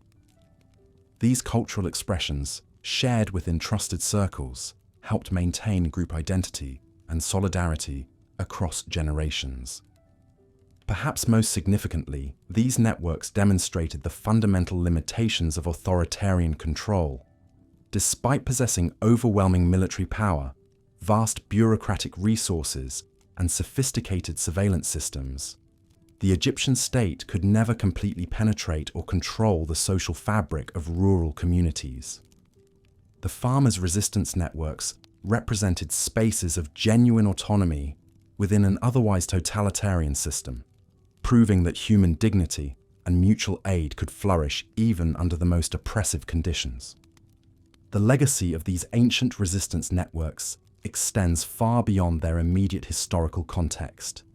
They established patterns of grassroots organization and mutual support that would be replicated in resistance movements throughout history. The techniques they developed for communication, resource sharing, and collective action provided blueprints for later struggles against oppression. Most importantly, they demonstrated that ordinary people, working together with creativity and determination, could maintain their humanity and agency even when confronted by seemingly insurmountable power. These hidden networks remind us that history is never simply the story of those who ruled, but equally the story of those who resisted, survived, and preserved alternative visions of human possibility in the face of systematic brutality. Based on your script summary and the reference materials, here's part 9 of your 12-part script about the brutal lives of Egyptian farmers. As these underground networks of resistance took root across the Nile Valley, they began to reshape the very fabric of Egyptian society in ways that pharaonic authorities could never fully comprehend. The resistance wasn't merely about surviving another harvest or avoiding the tax collector's whip. It was about preserving something far more precious than grain or gold: the fundamental dignity of human existence. Consider the story of Kenti, a middle-aged farmer whose family had worked the same plot of land for 7 generations. Like countless others, Kenti had learned to navigate the treacherous waters of pharaonic bureaucracy through carefully cultivated relationships within the resistance network. When word spread through the village's secret communication channels that the regional overseer planned to seize his land for a new temple complex, Kenti didn't simply accept his fate as divine will. Instead, he activated a web of connections that stretched from his own mud-brick home to the scribal offices in Memphis. A cousin who worked in the granaries provided intelligence about the overseer's own illegal stockpiling of grain. A neighbor's son, employed as a servant in the local administrator's household, revealed the official's weakness for expensive imported wine. An elderly woman who sold vegetables in the market had developed relationships with several mid-level bureaucrats who owed her favors. Within weeks, this network had orchestrated a subtle but devastating campaign. Anonymous tips reached the right ears about the overseer's corruption. Mysterious delays plagued his favorite wine shipments. Critical documents supporting his land seizure somehow developed water damage in the archives. Key witnesses to his legal claims fell inexplicably ill on crucial testimony days. When the dust settled, the overseer found himself transferred to a remote posting in Nubia, and Kenti's land remained secure. This wasn't an isolated incident, but rather one thread in an intricate tapestry of resistance that spanned the entire kingdom. Egyptian farmers had developed what we might recognize today as sophisticated intelligence networks, complete with coded language, secure communication channels, and elaborate systems of mutual protection. They understood that information was power, and they had learned to weaponize their collective knowledge against the very system that sought to crush them. The resistance networks operated on multiple levels simultaneously. At the most basic level, they provided immediate survival assistance. When drought struck a particular region, surplus grain would mysteriously appear from hidden caches maintained by neighboring communities. When tax collectors demanded impossible quotas, false documentation would circulate showing reduced harvests. When forced labor conscription swept through villages, essential workers would temporarily vanish into elaborate hiding systems before reappearing once the danger passed. But the networks also functioned as sophisticated economic institutions. Farmers developed parallel trading systems that bypassed official markets and their crushing taxation. They established their own credit arrangements, allowing struggling families to borrow seed grain or tools without falling into the debt slavery that official lending typically entailed. They created insurance systems where communities pooled resources to protect individual families against catastrophic losses. Perhaps most remarkably, these networks served as alternative governance structures. When official justice proved corrupt or absent, village councils operating within the resistance framework would arbitrate disputes, enforce agreements, and maintain social order. They developed their own legal codes based on practical fairness rather than pharaonic decree. They established protocols for resource allocation during crises that prioritize community survival over individual profit. The psychological impact of these networks cannot be overstated. For farmers who spent their days bowing before overseers and surrendering the fruits of their labor to distant palaces, the knowledge that they possessed hidden power provided crucial psychological sustenance. They might appear powerless during daylight hours, but in the shadows, they were architects of their own destiny. The networks also preserved and transmitted knowledge that would otherwise have been lost. Agricultural techniques that improved yields were shared secretly between communities. Medicinal practices that could treat diseases were passed down through underground channels. Stories, songs, and traditions that celebrated farmer resilience rather than pharaonic glory were kept alive in clandestine gatherings. Even more subversively, the networks maintained alternative historical narratives. While official scribes recorded the glorious achievements of god-kings, farmers preserved memories of droughts survived, famines endured, and communities rebuilt after devastating floods. These counter-histories reminded each generation that ordinary people, not divine rulers, were the true architects of Egyptian civilization. The sophistication of these resistance networks extended to their operational security. Farmers developed elaborate codes disguised as ordinary conversation. A discussion about grain varieties might actually be coordinating a tax resistance effort. Complaints about sick livestock could be warnings about approaching officials. Religious festivals provided cover for network meetings, with genuine worship seamlessly blending with strategic planning. The networks also proved remarkably adaptable to changing circumstances. When new pharaohs brought different administrative systems, the resistance evolved accordingly. When foreign invasions disrupted traditional power structures, the networks filled the resulting vacuum. When technological changes altered agricultural practices, the resistance incorporated these innovations into their survival strategies. Perhaps most importantly, these networks created a sense of agency that transcended the immediate circumstances of any individual farmer's life. Members understood that they were part of something larger than themselves, something that connected them to past generations of resistance and future generations who would inherit their struggle. This sense of historical continuity provided meaning that no amount of oppression could entirely destroy. The networks also fostered innovation born of necessity. Farmers developed new agricultural techniques that could be implemented secretly to increase yields without attracting official attention. They created improved storage methods that could hide surplus grain from tax collectors. They invented communication systems that could rapidly spread warnings across vast distances without detection. These innovations weren't merely practical. They represented acts of creative defiance against a system designed to reduce farmers to interchangeable units of production. Every new technique developed within the resistance networks was simultaneously a tool for survival and a declaration of human ingenuity that no pharaoh could claim to own. The economic impact of these networks gradually became substantial enough to influence the broader Egyptian economy. When resistance networks coordinated to withhold labor or redirect resources, the effects rippled through the entire kingdom. Pyramid construction projects faced mysterious delays when key workers proved unavailable. Military campaigns struggled with supply shortages when farmers coordinated to limit surplus production. Palace feasts grew noticeably less lavish when agricultural communities diverted their finest products to internal networks rather than official markets. Over time, even pharaonic administrators began to recognize that some level of farmer autonomy was necessary for the system to function.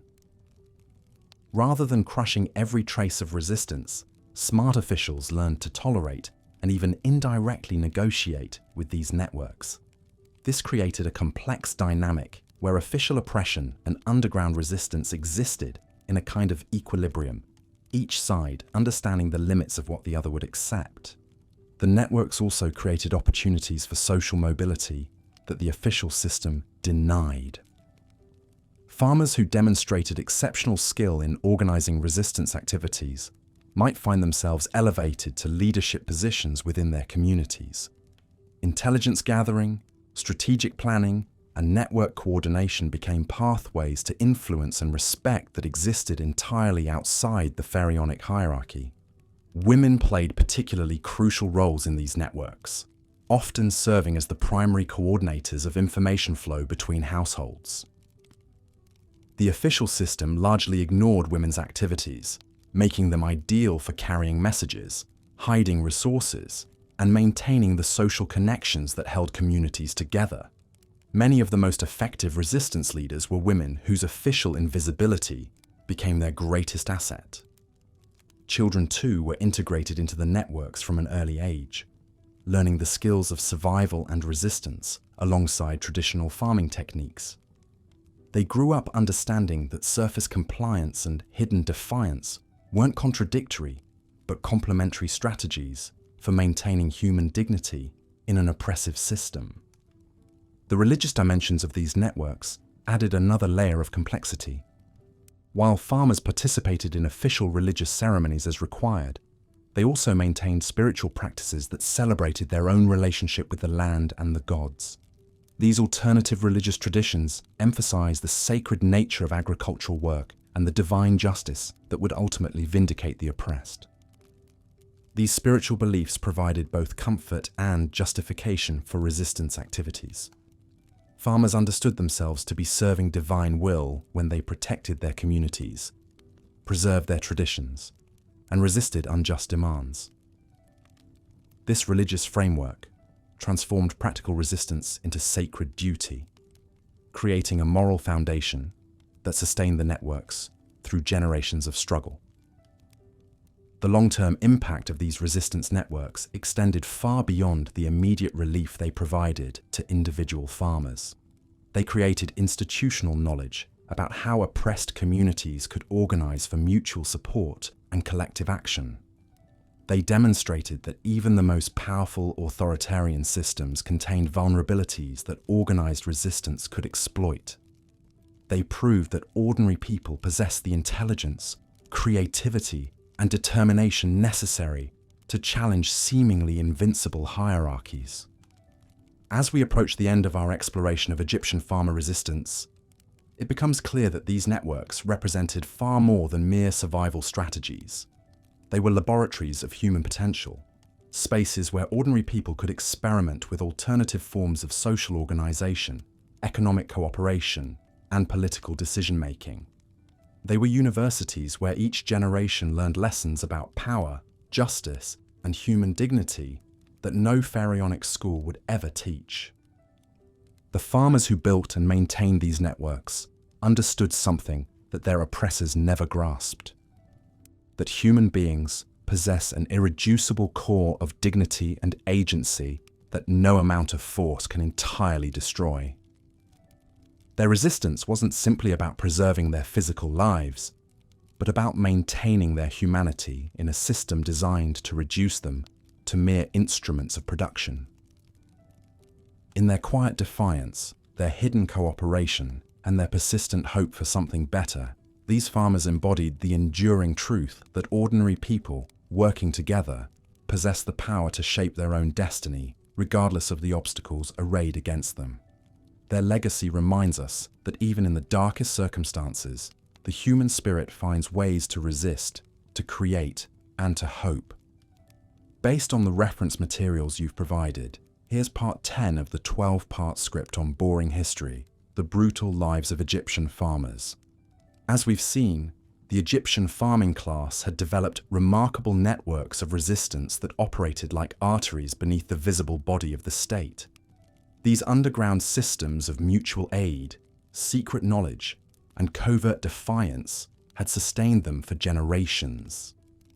But even these carefully crafted survival mechanisms could not shield them from one of the most devastating forces that periodically swept across the Nile Valley: the dreaded years of famine.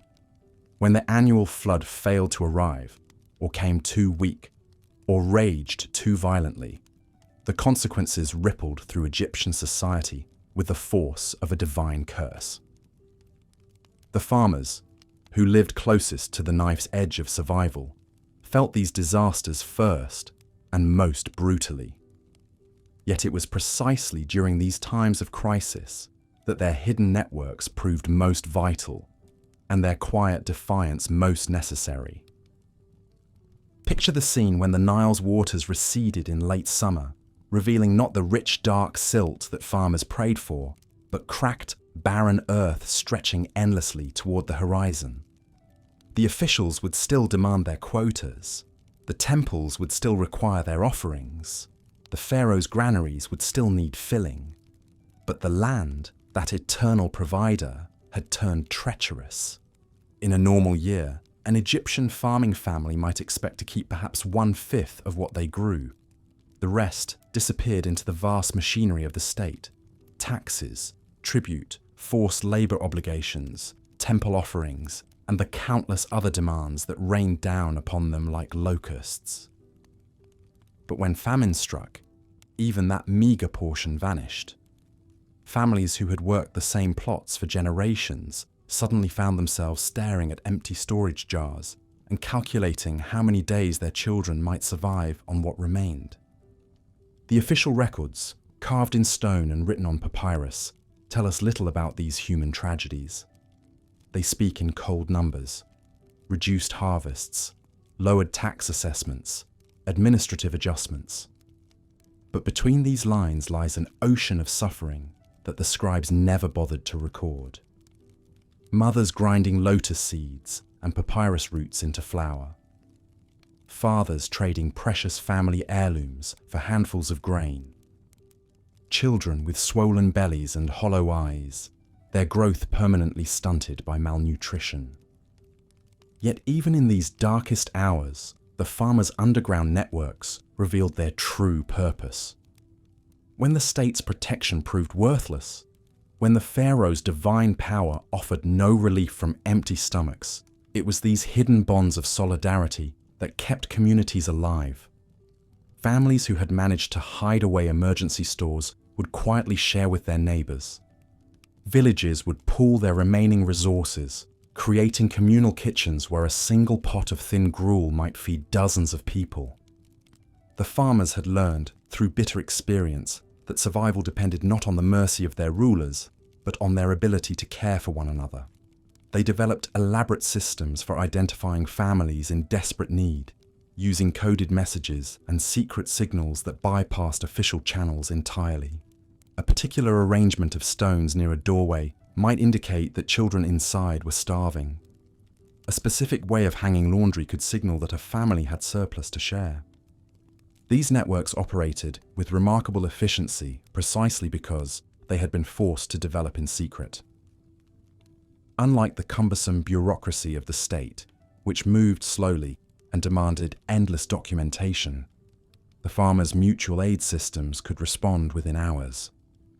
Word would spread through the hidden channels.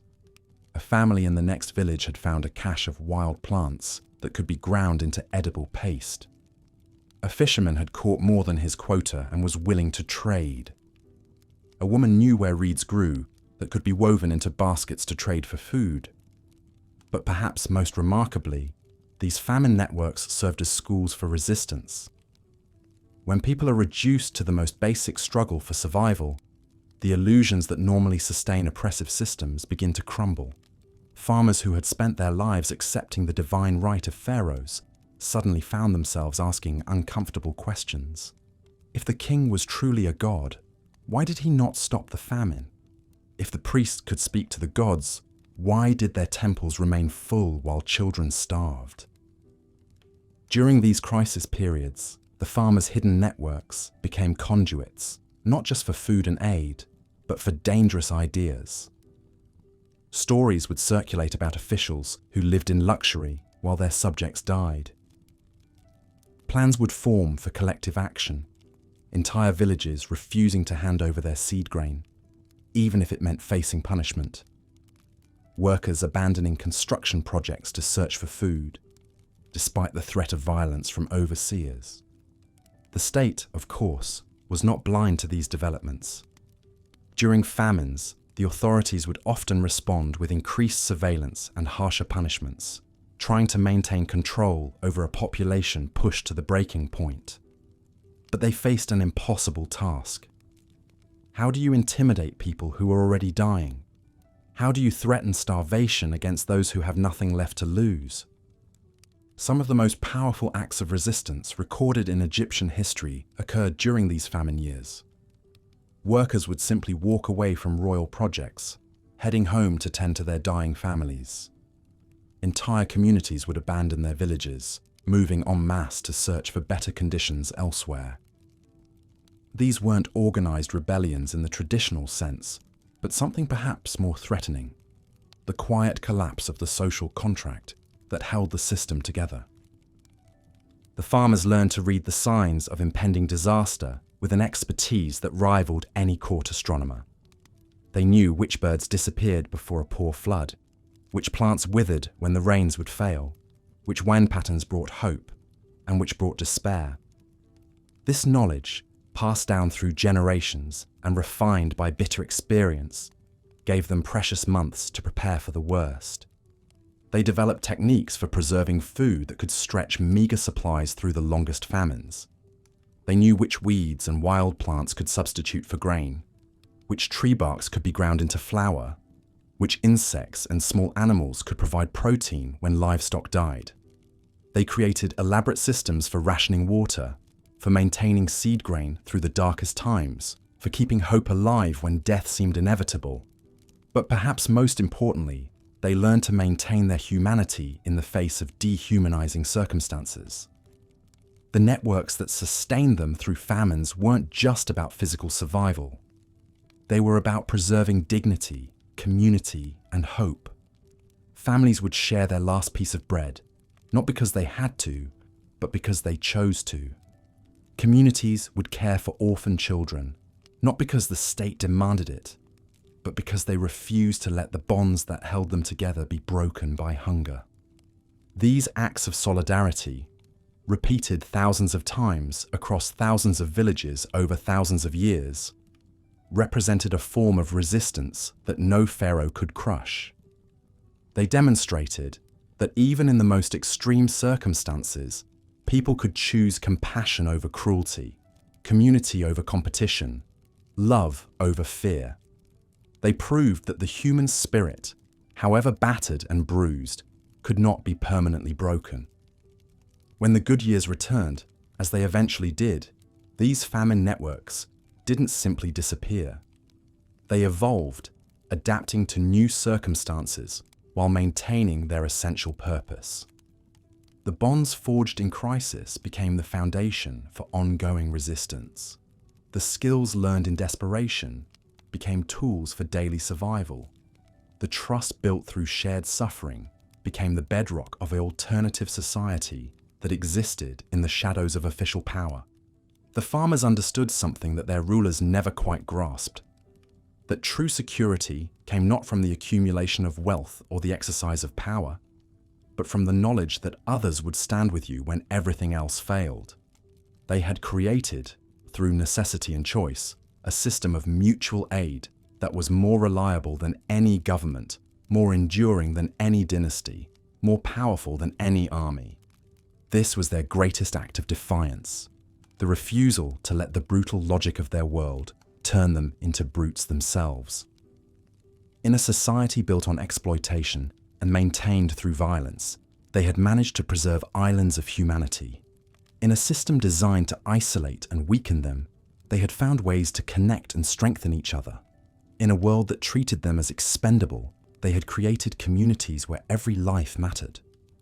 The echoes of these ancient networks can still be felt today in every community that comes together during disasters, in every act of mutual aid that bypasses official channels, in every moment when ordinary people choose solidarity over self-interest. The Egyptian farmers, who developed these systems of resistance and survival, left behind more than stone monuments or golden treasures. They left behind a legacy of human resilience that continues to inspire and sustain us, proving that even the most oppressive systems cannot extinguish the fundamental human capacity for hope, resistance, and love.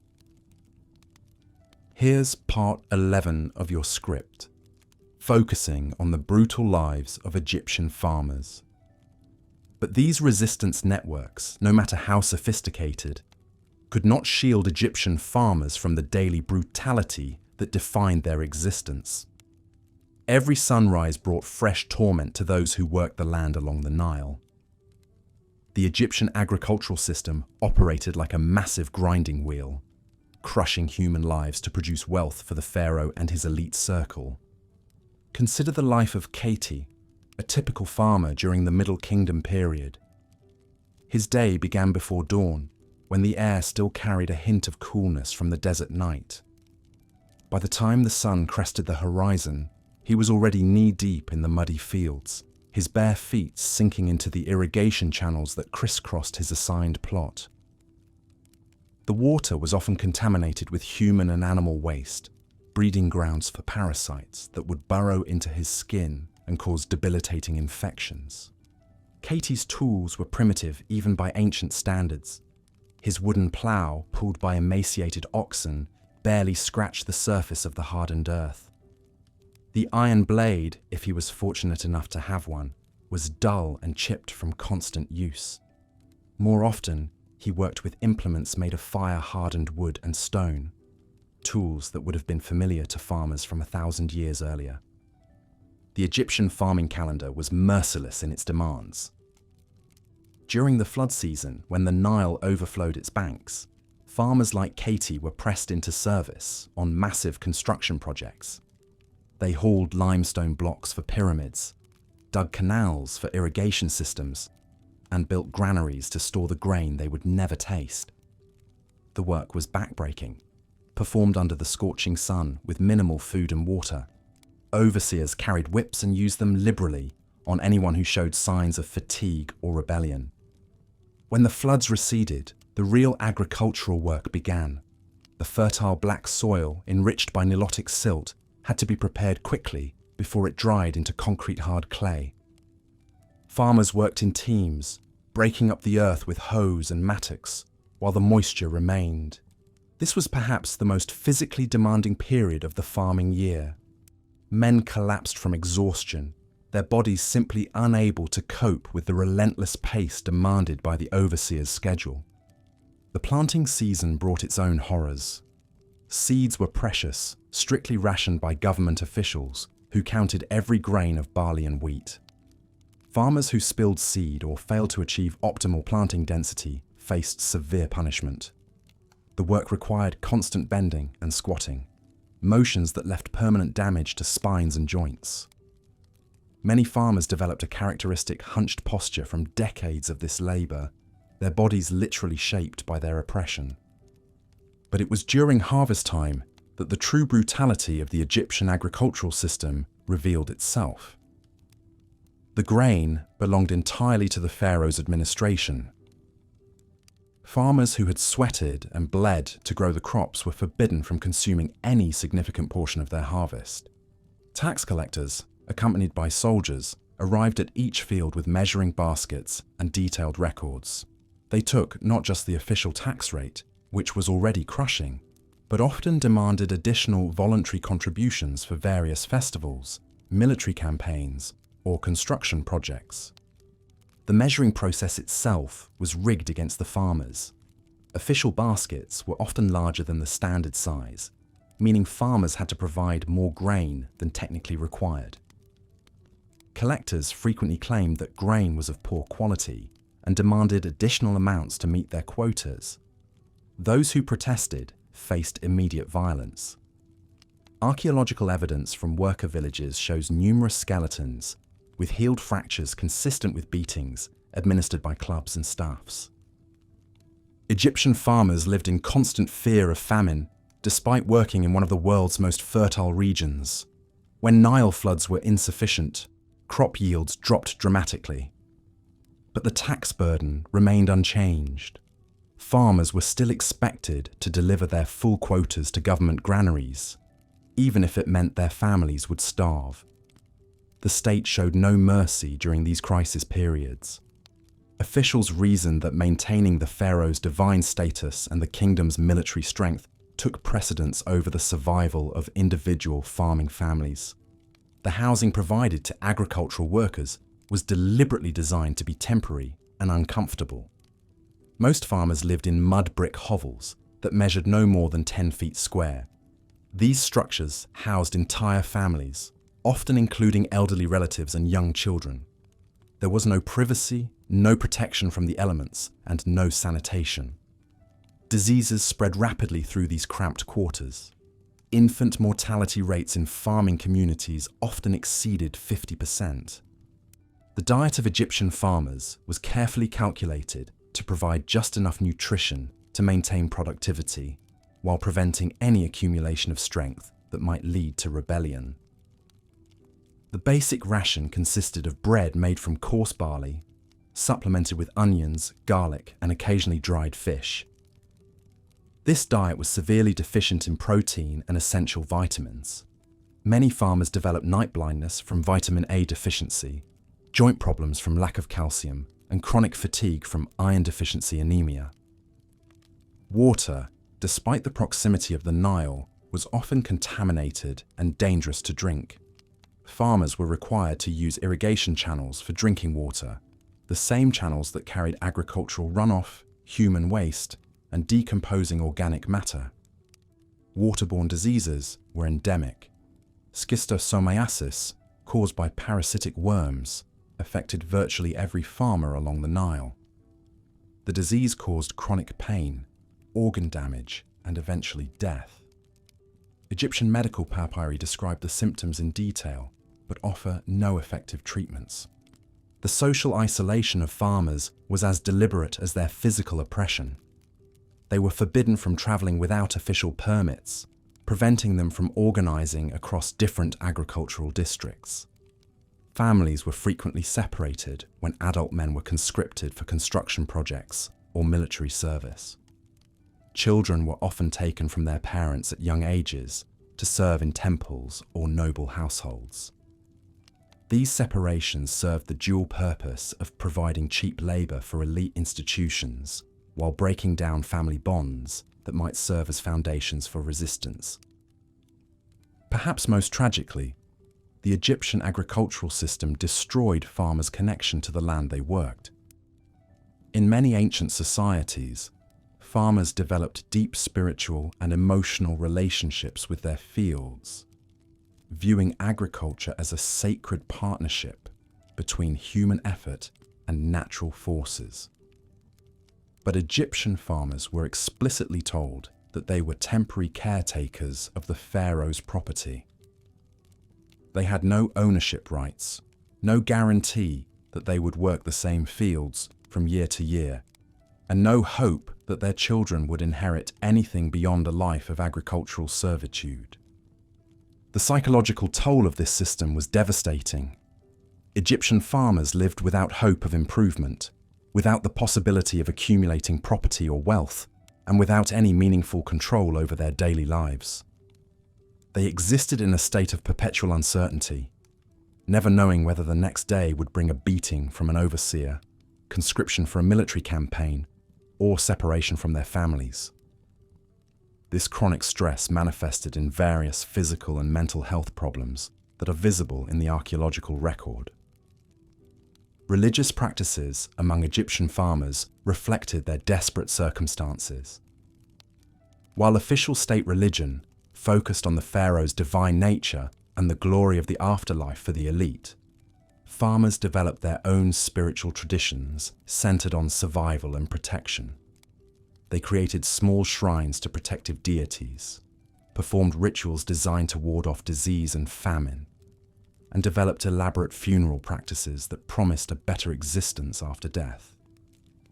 These religious activities were often conducted in secret, as the state viewed unauthorized spiritual practices as potential threats to social order.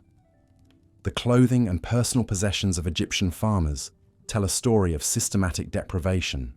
Most wore simple linen garments that were mended repeatedly until they fell apart completely. Shoes were a luxury that few could afford, leaving farmers to work barefoot in fields filled with sharp stubble, thorns, and contaminated water. Personal ornaments were virtually non-existent. Even basic tools like knives or containers were often shared among multiple families, as individual ownership of such items was beyond most farmers' means. Education was deliberately withheld from agricultural workers. The Egyptian elite understood that literacy and numerical skills might enable farmers to keep accurate records of their production and taxation, potentially exposing the systematic theft that characterized the agricultural system.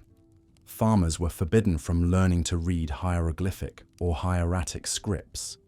Their children were not allowed to attend schools, ensuring that each generation remained dependent on government officials for all record-keeping and administrative functions. The seasonal cycle of Egyptian agriculture created different forms of suffering throughout the year. During the flood season, when fields were underwater, farmers faced unemployment and near starvation. The government provided minimal rations during this period, just enough to keep workers alive until the next planting season. Many farmers used this time to make mud bricks or engage in other construction activities, but the pay was inadequate to support their families. The flood season was also when many farmers died from diseases, their weakened bodies unable to resist infections during the period of nutritional deprivation. Medical care for farmers was virtually non-existent. While Egyptian civilization produced sophisticated medical knowledge, as evidenced by surviving medical papyri, this expertise was reserved for the elite. Farmers suffering from injuries or illnesses had to rely on folk remedies and the occasional intervention of local wise women. Most medical problems were left untreated, leading to chronic pain, disability, and premature death. The average life expectancy for Egyptian farmers was probably around 30 years, compared to 45 or 50 years for members of the elite classes.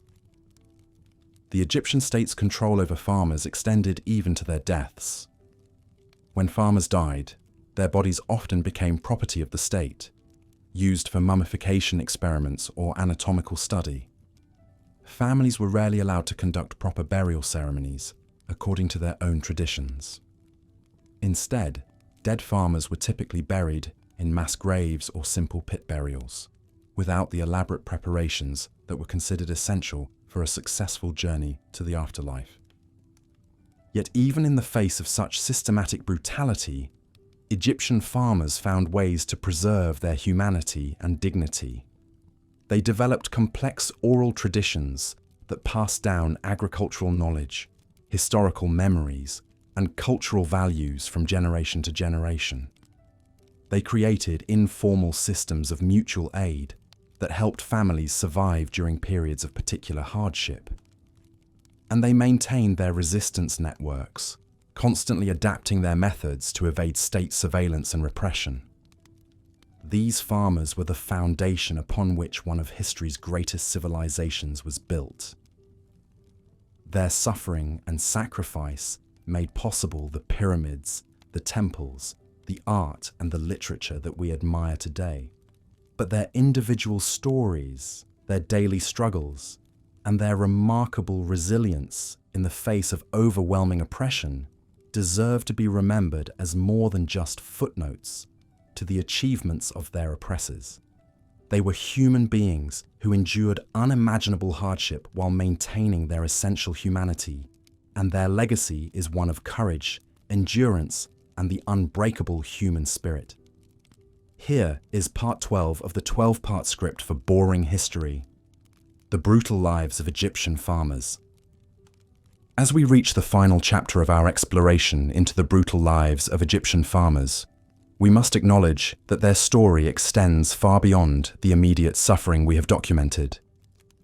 The legacy of these forgotten masses shaped the very foundations of human civilization in ways that still resonate through our modern world.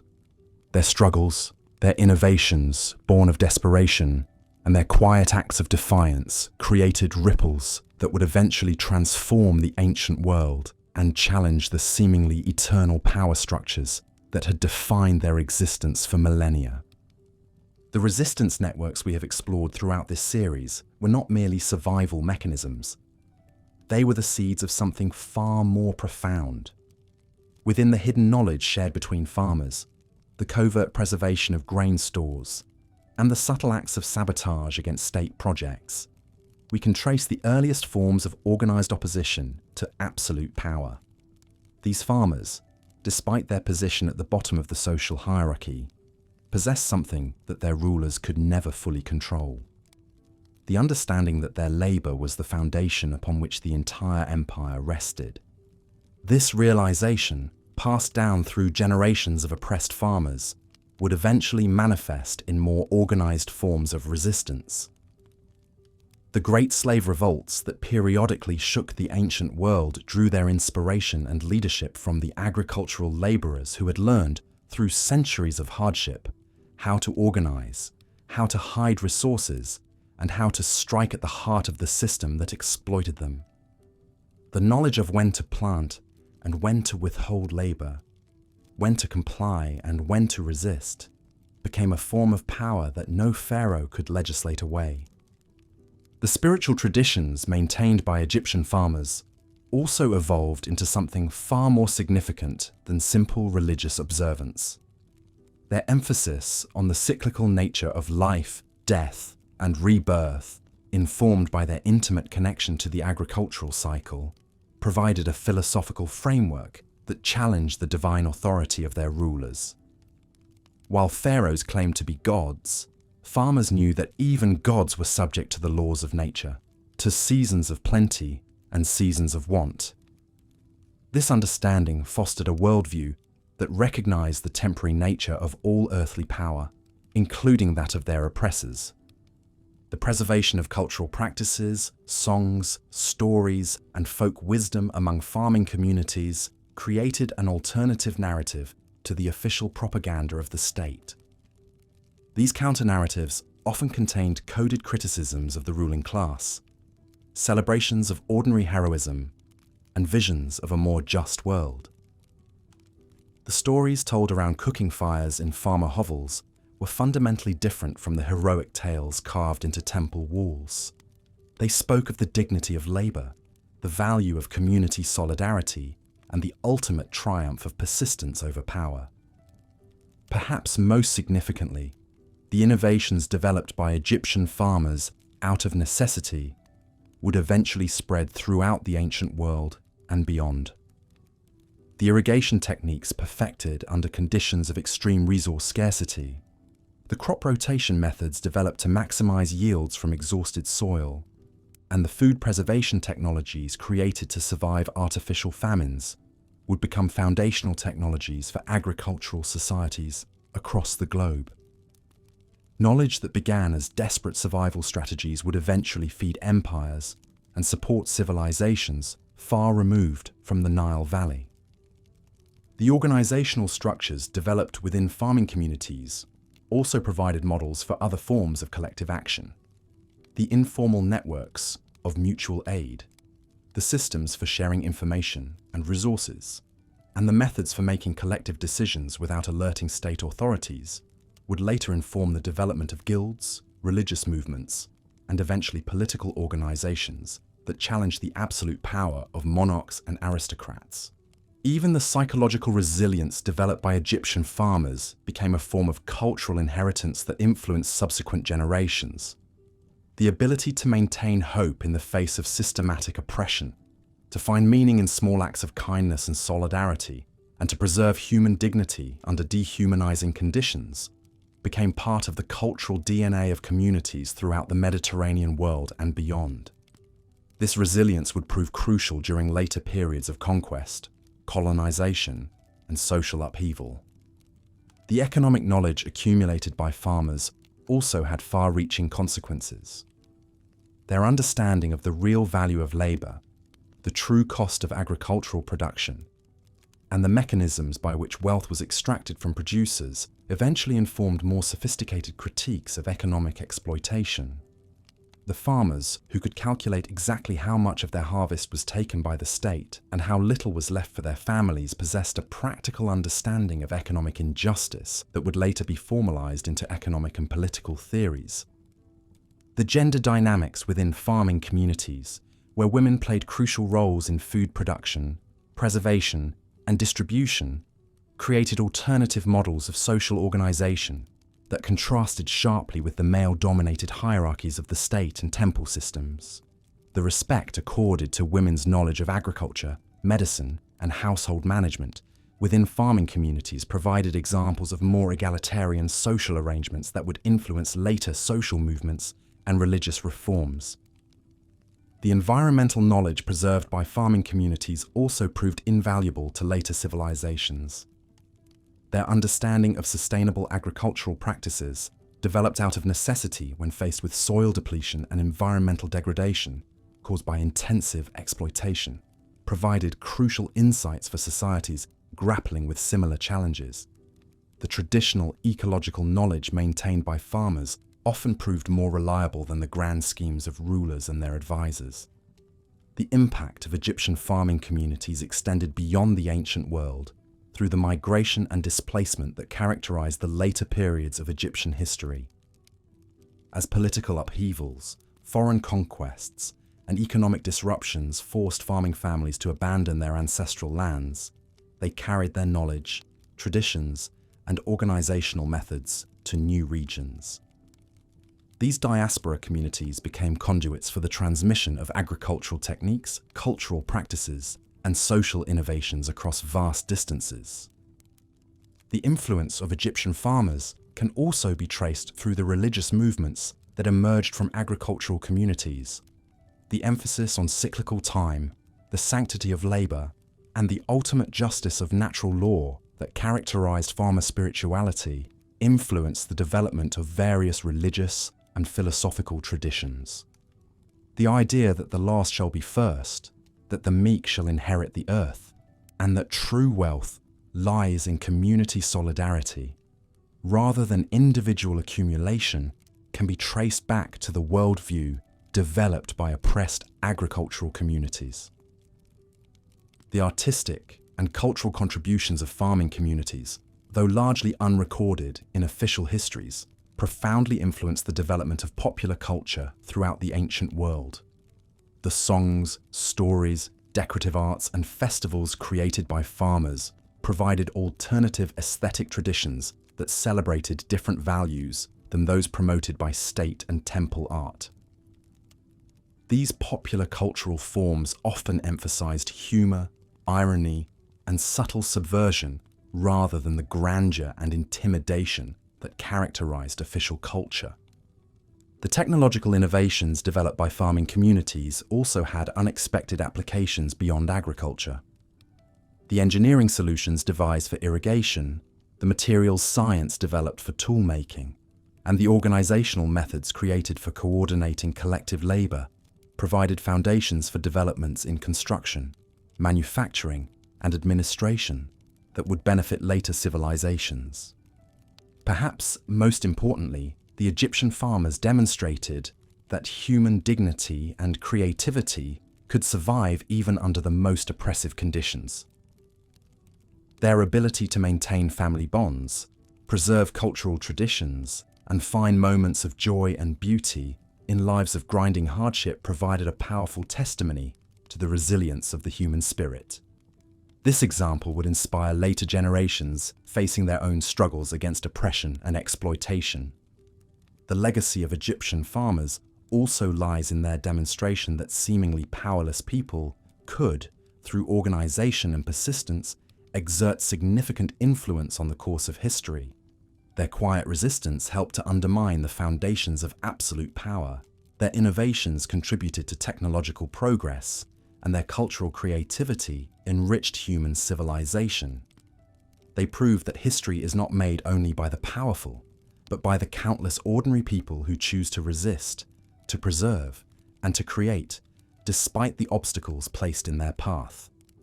As we conclude this examination of the brutal lives of Egyptian farmers, we must recognize that their story is not merely a historical curiosity. It is a testament to the enduring human capacity for resistance, innovation, and solidarity in the face of systematic oppression. Their struggles anticipate the challenges faced by agricultural communities throughout history, from medieval serfs to colonial plantation workers to modern migrant laborers. Their strategies for survival and resistance provide lessons that remain relevant for contemporary movements seeking to challenge inequality and exploitation. The Egyptian farmers remind us that beneath the grand narratives of kings and conquests lies another history, one written in the daily struggles of ordinary people to maintain their humanity and dignity under impossible conditions. Their story challenges us to look beyond the monuments and official records to understand the true foundations of human civilization. It reminds us that progress comes not only from the actions of the powerful, but from the accumulated efforts of countless individuals who choose to resist oppression and preserve hope for future generations. In honoring the memory of these forgotten farmers, we acknowledge our debt to all those who have struggled to create a more just world. Their legacy lives on in every act of resistance against exploitation, every effort to preserve cultural traditions under threat, and every attempt to build solidarity across lines of division. The brutal lives of Egyptian farmers were not lived in vain if we learn from their example and continue their work of building a world where human dignity is respected and human potential can flourish. Their story ends not with their deaths, but with our recognition of their contributions to human civilization. In remembering them, we ensure that their struggles were not meaningless and that their hopes for a better world continue to inspire new generations of people committed to justice, equality, and human flourishing. The Egyptian farmers may have been forgotten by the official histories of their time, but their true monument is the ongoing struggle for a more just world that they helped to begin.